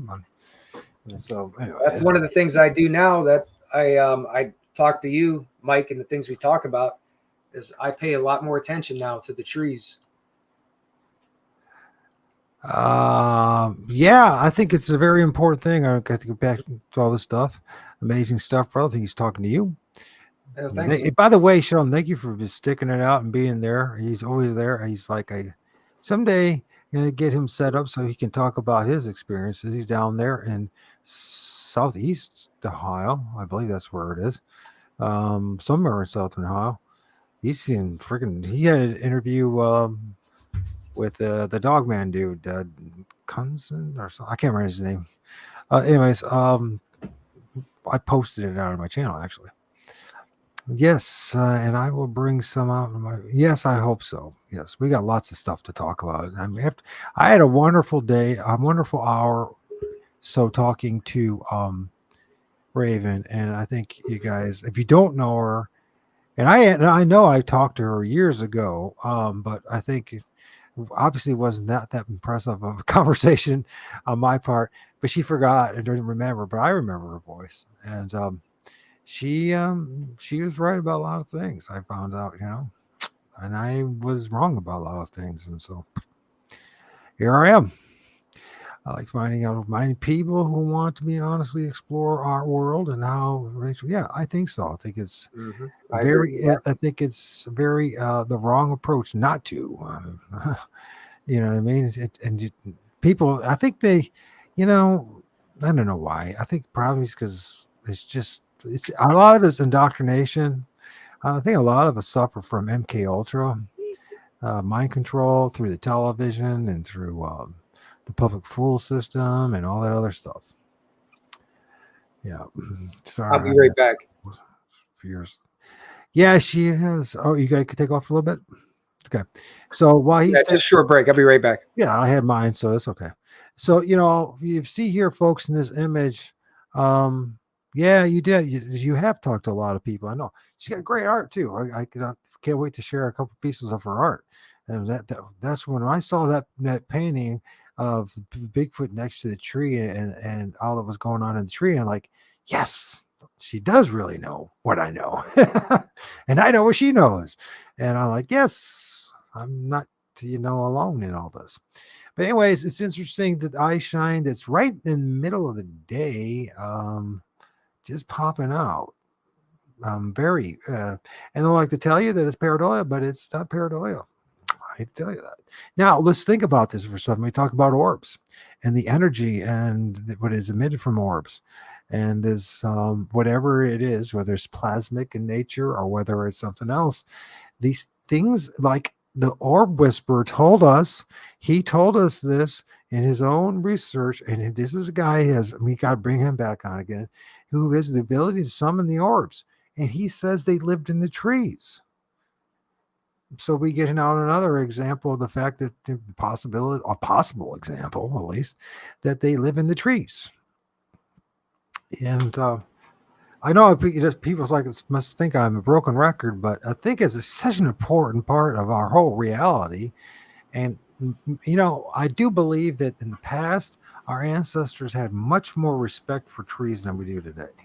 A lot more respect. And I do believe that many of them adopted trees as kind of like their sacred totem or their sacred connection between the underworld, the middle world, and the upper world. And I think we kind of missed the point and missed kind of the balance understanding of it. But we'll get there. We'll get back there. We work together. This guy, he's a pretty weird looking dude here. I don't know what to say about that, but he's in my neighborhood too. And I guarantee you, he's in your neighborhood as well, or one of his buddies is. You know what I'm saying? And so if you look at this guy a little bit, he's got the alien-like eyes on him. You see that, Mike? Yep, I see it. You see that? You see that olive-shaped eyes?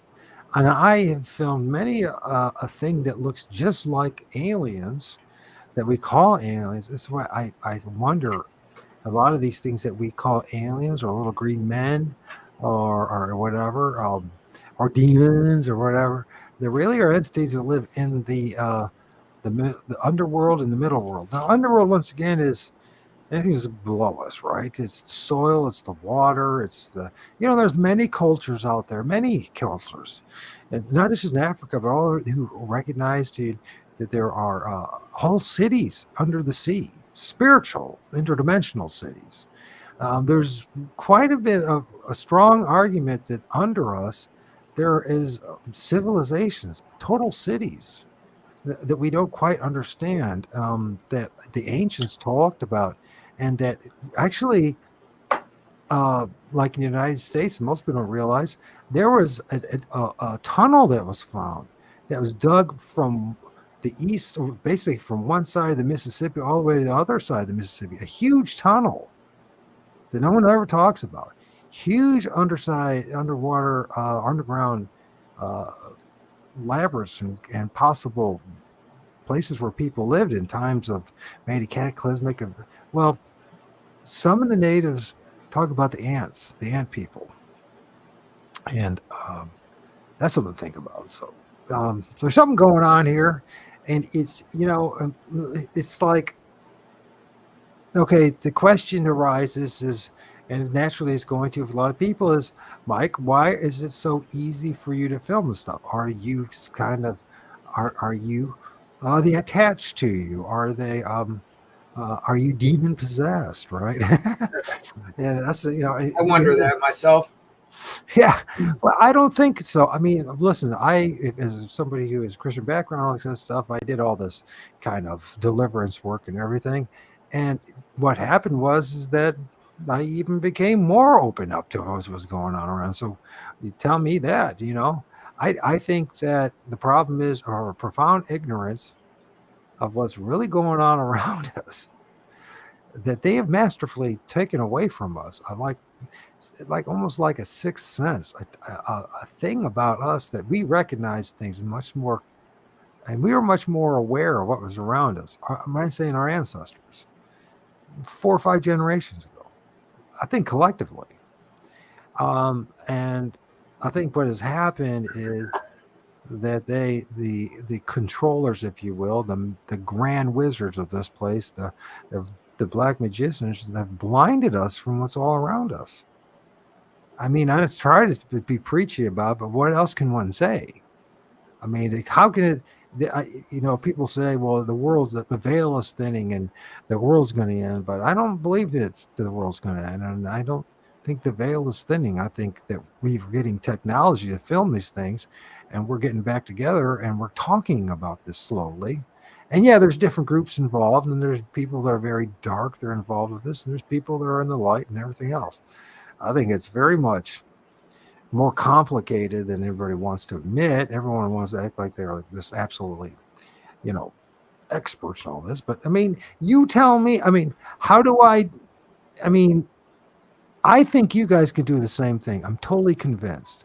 If you're rightly aligned with the creator and you want to see this stuff and you ask them to see this stuff, these things will reveal themselves. And if you have the right technology, a halfway decent camera, like a P900, you can film these things all around you. The problem is, I think that we've been conditioned to look at the wrong place. Does that make sense, Mike? Yeah, I think when I talk about being grounded, I think people tend to be more grounded and not really spiritual, I guess you could say. And they tend to just focus on The materialistic. materialistic things, and they don't see the bigger picture, or that there's more to just being a human and doing what you do day to day. I think that's like a big part of it. Yeah, I mean, it's like I spent a grand total Sunday of 20 minutes filming. This is what I've shown you today, and it's not even all of it. I show you just some of the image I filmed in 20 minutes on Sunday. I just sensed that there was something going on. I was like, my trees are not looking right, and I wanted to document it. Not necessarily if I cared, if I did film these guys, it's cool. If I didn't, cool. But they revealed themselves, and I think It's they like realized. they're interested. They kind of maybe realize the connection, and then you go and they see you. They start like noticing you, and then you start noticing them. Yeah, but I think office technology. I mean, these things aren't like tormenting me. These things aren't like coming in my house. These things aren't like causing me fear. And a lot of the times when I am sensing fear, it's usually because I'm like of my own confusion and my own ignorance, and I don't understand exactly what I'm dealing with.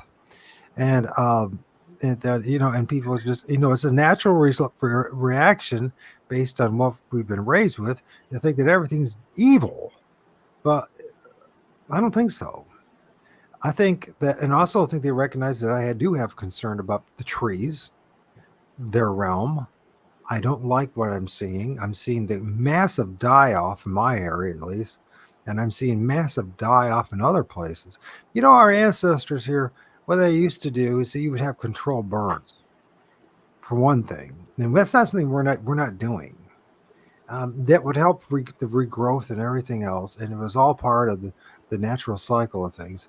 And we have interrupted even that. Now, I'm not trying to be a tree hugger, and I'm not trying to tell you how to live your life, but I do have great concern about the fact that we are just dumping everything everywhere. It's like we're hell bent. It's like there's something at the very top. People are just hell bent and destroying this place. And I am concerned about that. I have a son and I have people in my life. I care about my community, even if they don't care about me. And wire there. Another thing is there's a telephone wire there. So here's another. Is that part of it? Did the electricity from that telephone wire help them manifest? Is all those hands that I'm looking at that he's looking around there, or is it other entities? I mean, you can't deny that there's something looking at you, right?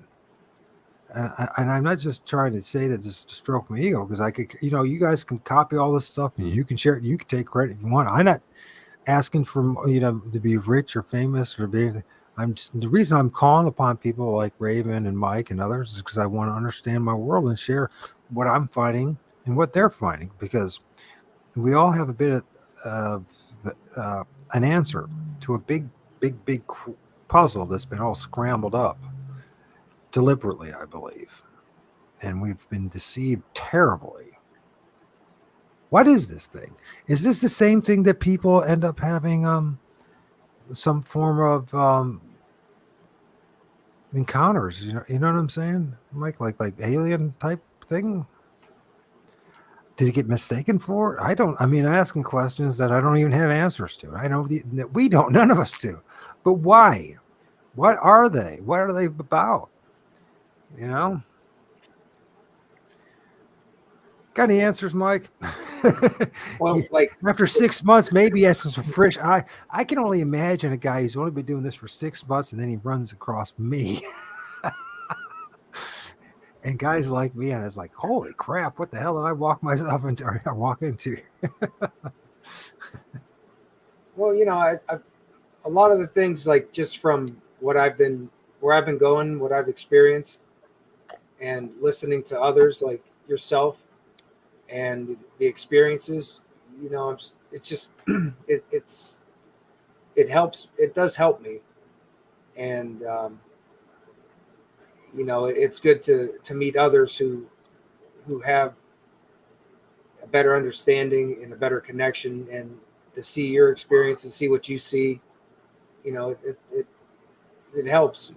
It does help me, and that's one of the things that I've picked up on is it helps me see things that I didn't see before. And when I'm trying to document things now, there's things that help me, or I'm able to look in different places and see what else is there. Yeah, look at different spots than you normally would look at, right? And Yeah. look at that locations that you never. Glad to see you all tonight. Thanks, Mike, and thank you. I can't hold my eyes open. I know we're probably going to close the shop here in a little bit, anyways. Yeah, I got work tomorrow too.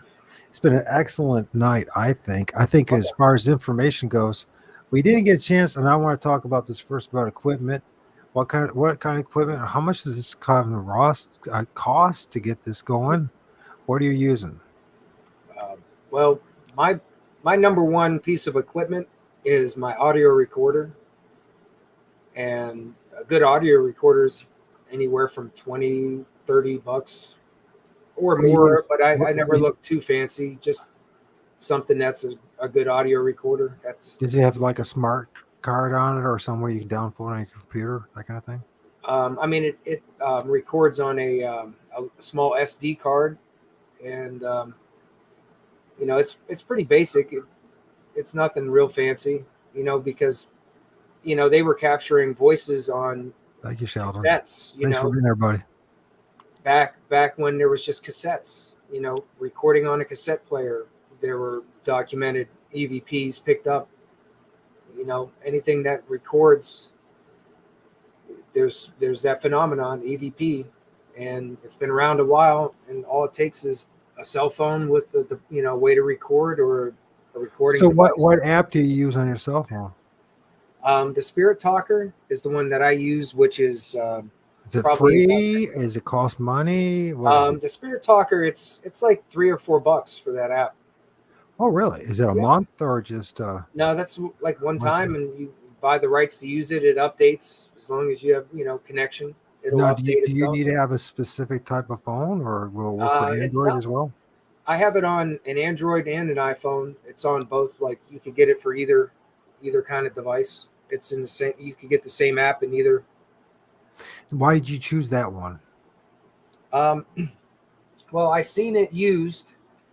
It goes back to what's their name? There's that I can't think of the name of the channel, but it's like one of the biggest YouTube paranormal channels, Twin Paranormal, and I think they had a part in the development of that app. I haven't really researched the app and who designed it, but I saw it used when Twin Paranormal used it, and because most people are familiar with that Ovilus device, and that's what the spirit talker is basically like. It's like an Ovilus device to where it gives a database of words, and then it seems like it can be interacted with and can pick the replies and the words that they want to use to tell you. The Twins Paranormal. So he Yeah. says that's sweet. Yeah, Twin Hell yeah. Paranormal. I think they're like the biggest like paranormal YouTube channel. I don't know. I'd be mistaken if they're the biggest, but I know they're one of the biggest. I consciously, be honest with you, I consciously try to avoid as much as I No, honestly the reason- watched I- a little bit of them. I don't watch very much myself either, but not that saw that. I don't. Why is it I do? I think it's because I guess I'm at another stage of development, if that makes sense. Yeah, I And think that's why I don't watch a lot either. And not saying I'm better than them or like that. I just at a different. I mean, it's like I'm at a stage of more deeper answers. I need something deeper than I already know the spirits exist. I already know. I'm sharing with the fact that I know. I just I need deeper answers. So that's why I'm hanging out with a guy like you, which is ironic. It's almost like this old saying that comes actually out of the Bible.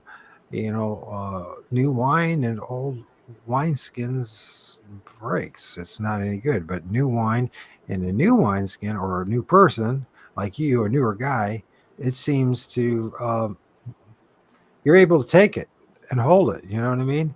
Where if you develop so much indoctrination and misinformation that it's hard for you to see clearly again. You know what I mean? And so I'm kind of hesitant where to go with as far as following people. I'm not saying I'm not going to try this out. I'll try out the twin. Maybe you guys are right. Maybe they're awesome, but I'm just like, it's just Bigfoot. It's the same way. It's like if it's all about scary stories, I just don't want nothing to do with it. Yeah, like that's paranormal. I never really watched a lot of them. I mean, I know of them because of how popular they are, and someone turned me on to watching some of it, and that's where I saw the device. But for me, I think I like to see other.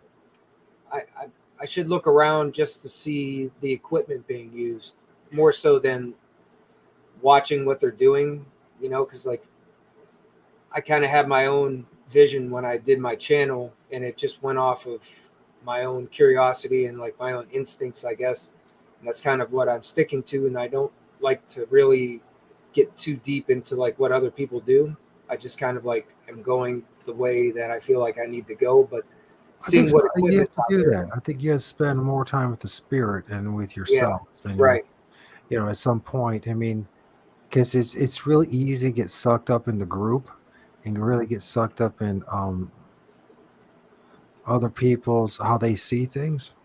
It's just like I always try to tell people that let's hang out together, let's be friends, let's learn from each other. Here's one of the things that bugs me. We're going off base again here, but you hear stuff like we subs and followers, and the thing that bugs me more than it fans, and I'm like, you know what? None of you are my followers, none of you are my fans, and I'm grateful that you're you are who you are. You're fellow journeyers, you're fellow travelers. And I know people say, "Oh, it sounds like Freemason." I'm like, "No, I'm not a Freemason. I'm nothing. I'm just a dude." Okay, just a dude. Really, I'm just the dude, literally. I just don't ever want that. I don't want it ever to be.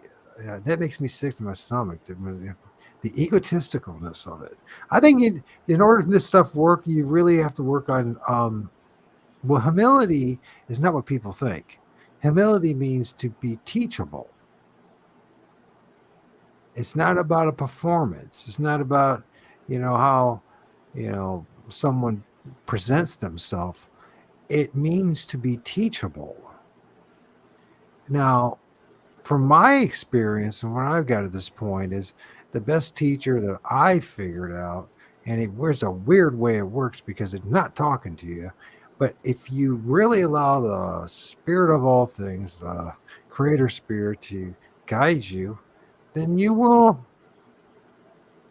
you're going to run into things you never thought you're going to run into. That's you. By the way, no one else can do it for. I can't do it for you. Mike can't do it for it. Nobody can do it for you. Only you and your journey with the Creator can do that. Now, I know that drives people crazy, especially those who don't believe in Creator. And I just say, it's, and I know I wrestle with myself. You have to like get this whole idea out of your head, like there's a dude with a beard up there, right? It's a force of truth in life. That truth, the way of truth in life will lead you to some pretty cool things. I really do think so. So, anyways, so you have, what other tools do you use? You got the EMF. Looks like you just got a basic. Which EMF meter do you have? I have two different ones. One is a pretty standard EMF meter. Those are usually $20-$25 if you buy one. Then I've got one that's audible, and it's pretty basic as well, but it actually has an audible tone, which is useful because if I'm not watching it, I can know if it goes like over 4 milligauss, which is pretty much like a lower reading, but it's getting up there. So if it reaches like 4 or higher, it'll just alert you. That way, if I'm not, because I got a lot of stuff going on, I'm not always watching the meter, and that way I'll know if I'm starting to get a spike just by hearing it. How many pieces of equipment do you take in a day or night investigation on average? Well, if I'm recording, I will try to take 2 cameras, IR cameras. One, I usually will try to fix on a certain area where maybe there's activity.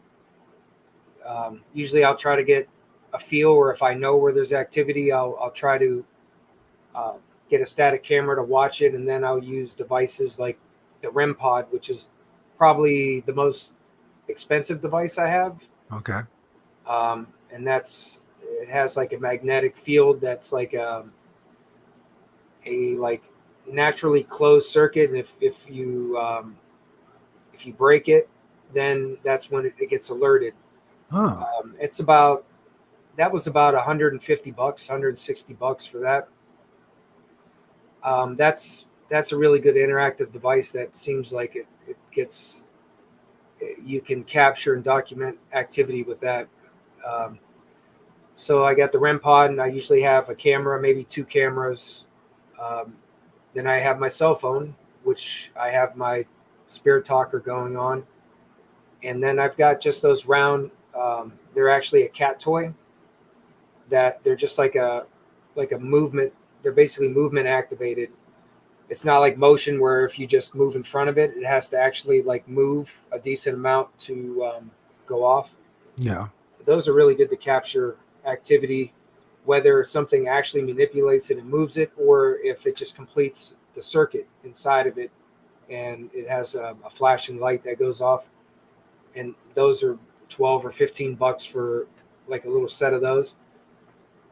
And my audio recorder, that's always with me. That's probably my main piece of equipment for evidence. And that's usually about it.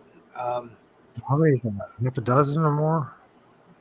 Of what the pieces of equipment total? If you count each cat toy, which is usually about 3 or 4, 5, 6, 7, 8, 9, 10, probably about 10 or 12 devices. And you got to drag all that out to a specific spot and set it all up by yourself, and then go live. My hats off to you, man. I would not. I am too lazy. As I told you, I don't even like doing lives, field research. I mean, I might record a little bit and do a little video and share it with people, but I don't even like. It's too distracting. I mean, that's, you know what I mean. I just don't know how you do it. So yeah, I'm too busy. I'm too busy just being in the presence, and it's just too much for me. Now, I just want to ask you something about this image before we go. Does anybody else see something there in the middle, like looking back at you? Like it's almost like, for some reason, it reminds me of big female Bigfoot shadow. entity thing. Do you see it, Mike? I'm looking. I'm trying to see if It's like here's his nose, here's his mouth all open, there's his chin, there's one eye right there and one right there. Is that a female like shadow Bigfoot? I don't know. It looks almost female though. You see the eyes? yeah. No, it's getting all pixelated now and blurry. Take back a little bit. I don't know. There's something there staring at me. I know it's staring back at you. So what it is, I just wonder. I'm really getting to the point that it comes to Sasquatch, it has to use the energy of the trees to even manifest physically. And this was a sunny day, and this is a day, it's the 5th of March, and it seems like it needs to absorb as much energy as possible from the trees for it to go to the next phase. But as a shadow, it's like it's a shadow of itself, right? Does that make sense? It literally is a shadow of itself. And I'm just wondering that I wonder if I'm right. I think I am right, to be honest with you. I think that he usually absorbed the energy and the life essence of the trees in order to manifest physically. I think that other half of that unknown of Sasquatch comes from the tree. And You should get yourself the Spirit Talker app sometime and see if they'll talk to you. yeah, well, I wonder if they will talk to me. I wonder, that's the thing. What would happen if you start talking to them and you granted them forgiveness? And I know you're trying to be their friend and all that, but go a step more and say, I know it sounds strange. You don't even have to record. Just do it on your own and see what happens. And then, you know what I mean? I forgive you for any wrongdoings that you may have done. You're forgiven. Let them know that God loves them and that you give them that. I wonder what would happen to them, because I've heard that from numerous other people. They talk about sending them into the light, and one of the things is to forgive them and let them know that not only do we accept them, but we forgive them, and they're loved, and that it's okay for them to move on. Let go of all that negative energy that's in them, especially the ones that are just talking like the negative back at you. I just wonder what would happen. Try it out if you want. Don't try it out if you don't want. But I think it might just change the scenario from a negative to more positive. Now, that doesn't mean that there's not going to be times when a more powerful negative entity is going to try to fight back at it because he doesn't want to lose some of his turf. But I think, I think we've been told this before by other people, but maybe in the wrong way. And maybe you'll be able to find that out for us. And I'm not trying to get you to be a religious dude or being like some wacky dude. Just think about it. It might make a difference in your own life too, by the way. As far as not only your research, but peace in your own life, because we all struggle with it, right? Especially when the flood, when you talk about, the worldly side of things, the materialist things that drive us, I wonder, have you been like a spiritual dude in the past? Were you religious? I mean, what possessed you to do this? Or were you just like, I'm one of these people that just was inquisitive and just, what is it? I mean, I don't think I've overall changed very much. I'm pretty much, I think there was a certain point where I come to terms with who I am and, the way I feel. I think what started the interest for the most part to try to understand what's there was the first real personal experience I ever had, which was when I used my phone to record and see if I could get interaction or someone to talk to me. And then probably like maybe a month after I did that recording, something spoke to me through my phone. And that was the first time when it really hit me like, whoa, I'm like, it kind of sunk into just this whole feeling of like there really is someone or something that is there that we don't understand, but it was communicating with me. It said hello. It said hello, Michael. And when that first happened, that pretty much was the start of an interest to try to understand what's there that we know, but that you can't see, but it's there, and it obviously knew me and was trying to talk to me. That's kind of where it started for me. How has it changed you as a person in the past 6 months? I'm better. I'm a lot better. I And feel what like I'm a lot better person than I was before. It's I think I feel this growing connection between myself and the land, the rest of the earth, everything that's there, the animals, the people, and what we can't see, whatever else is there. And I find myself being able to deal with maybe conflict that I have sometimes within me, whether it's just negativity or things. I actually will spend time, like my favorite spiritual place is the Hopewell. There's a Hopewell burial mound nearby, and I'll go there and I'll just spend time there by myself. And because I've been there and I know there's spirits there that have talked to me. I've heard them through my device, through actual EVPs speaking to me. And I go there and I spend time there and I just try to, I clear my mind. It's like I reconnect, and it seems to help. You think it's improving your spiritual connection with the source or creator? Right. Yeah. And that's where I keep, the feeling of like not being so, like I keep saying, grounded. I kind of like have managed to, I think, find like a good split of understanding or trying to understand or being aware of things that are beyond our understanding, greater than us, and still being myself and doing, living my everyday life. Now, do you mind me asking these kind of questions, by the way? I never did even ask you if it's okay, because Yeah, I mean, it's fine. I can try to answer them the best I can. I have a hard time believing that if you're going to go down this road, that you're not going to be hit smack in the face with the whole concept of God and higher beings and spirit realm and all that. So, is that something that you grew up as? Do you believe that? I mean, I'm not.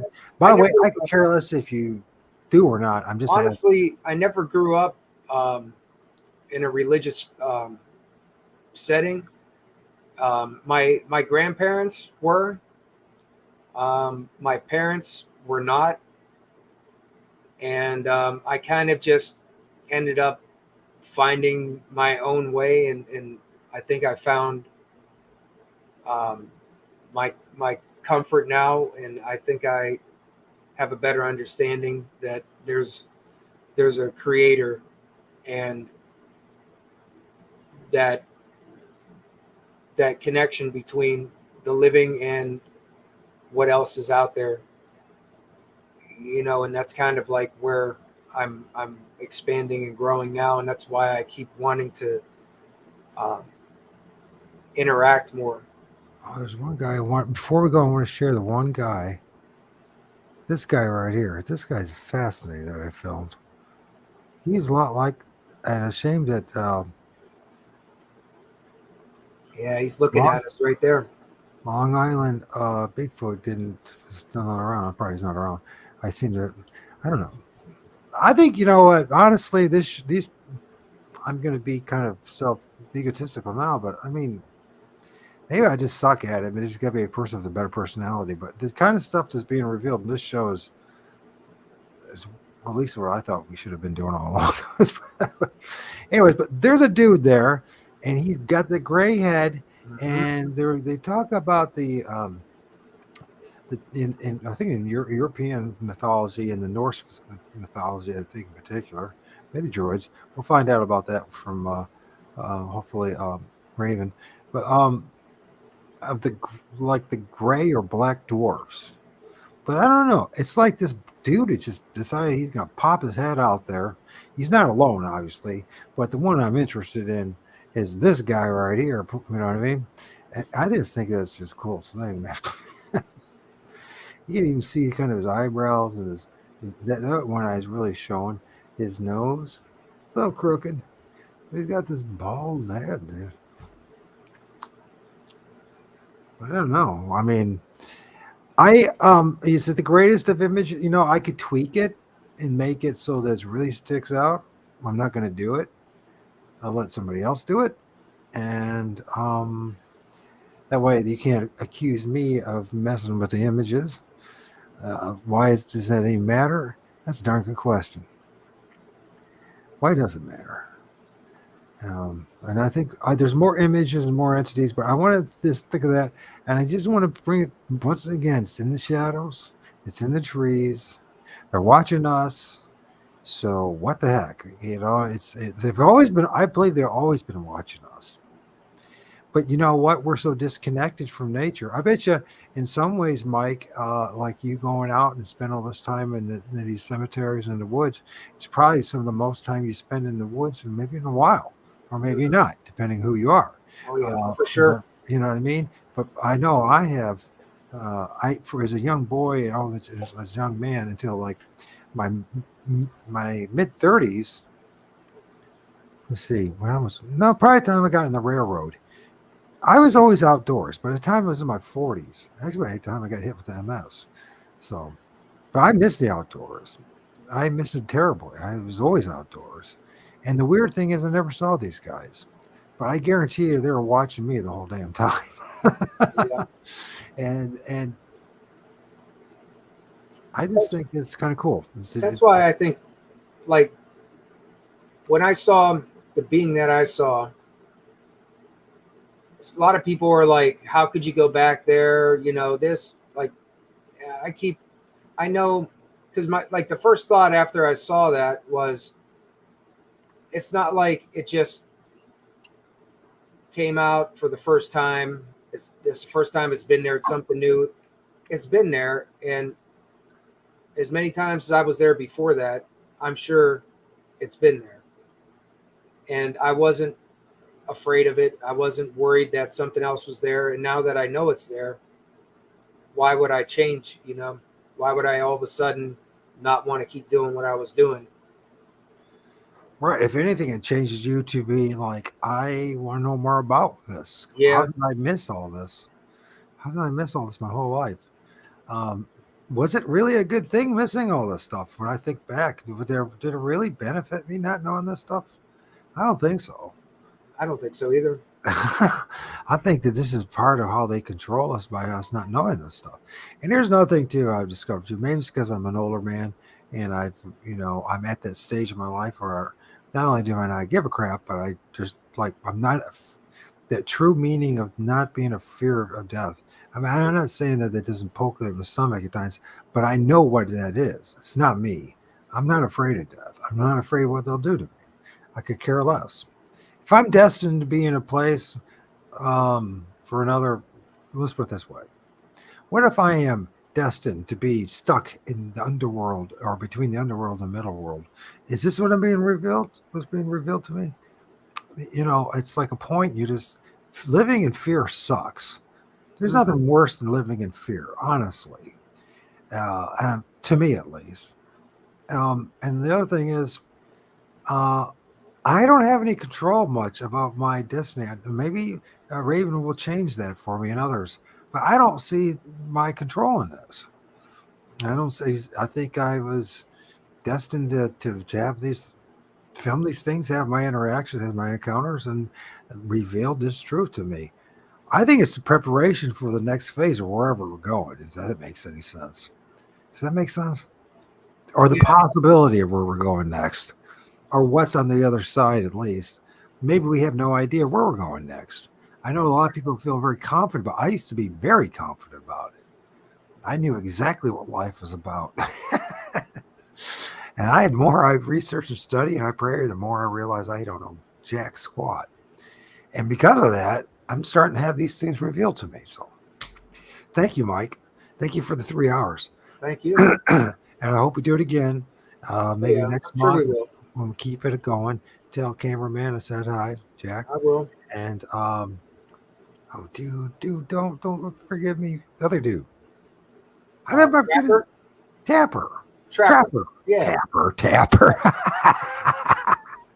That's a Freudian slip if there ever was one. So You know, I'm going to the Hillview Manor on Friday. I'll let you know how that experience goes. yeah. A Let lot me of know. spirit activity. I want to see what it's like there. You know, there's another thing to. Well, see, this weekend I have my son, so I can't really be involved. But if there's ever any chance you want to do like a show like this and go live and have me like kind of like the managing this side of things while you're doing your work, if that, That could work. we could pull that off.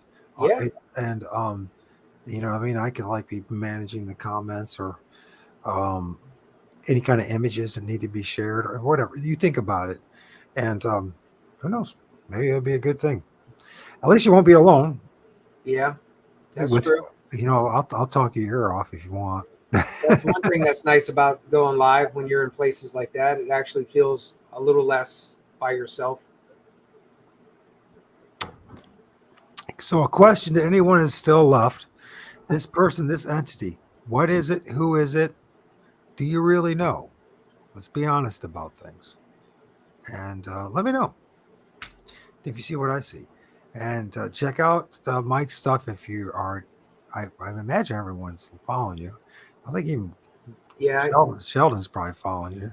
Oh yeah. I don't know if Raven is yet, but Raven, follow Mike, and yeah, we're going in different directions. I think we're merging things together now in a little more disciplined way. We have new technology. It's amazing. In the past 6 years, how much technology has increased. Can you just imagine, unless the powers that be try to stop it, what it's going to be like in another decade? I think it's like what Diesel was saying. I think we'll get to the point that the cameras and everything will be, and the audio and everything will be in such an advanced level that we'll be filming these things. It will be nothing. I will be nothing but a fart in the wind that no one ever remembered. And some other dude is going to, or gal is going to take it over and say, hey, look. And then there will be nobody. And then the next, you know what I mean? We're just part of the journey, man. So, okay, with that, I'm going to end the recording. If you want to stick around, you can, Mike. If not, that's okay. I understand. I'm going to end the recording with some music.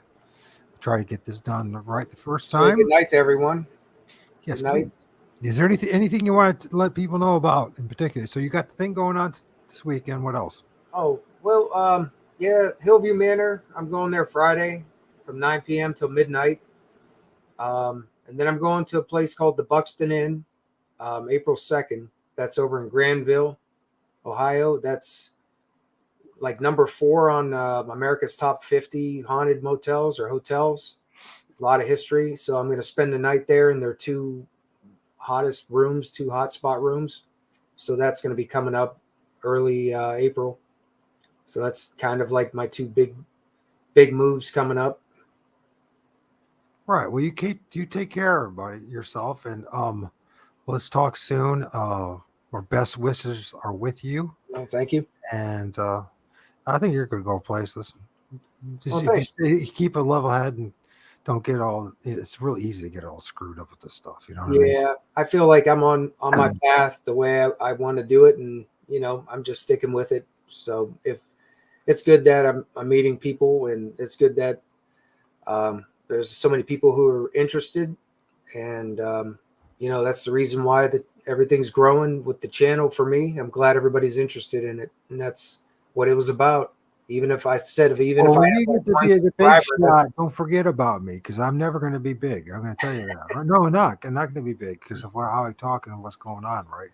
But just remember, they always come back here, right? Because you get the intel, to get the real stuff. You know what I mean? So, and share it. So, it's been great, dude. Well, I appreciate it. Thank you. Thanks for having me. Many blessings, brother, and everyone else. And here you. You're going to try, go all the way. Otherwise, don't even start. If you're going to try, go all the way.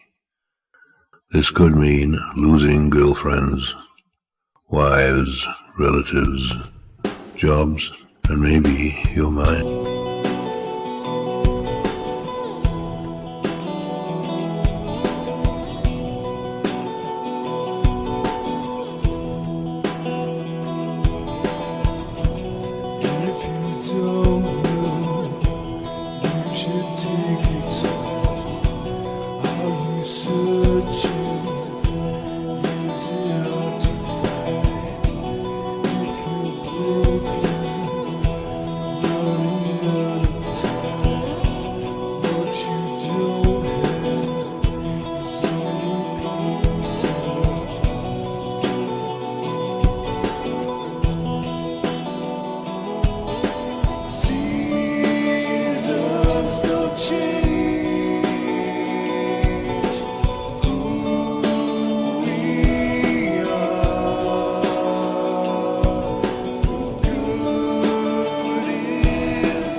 Take me there.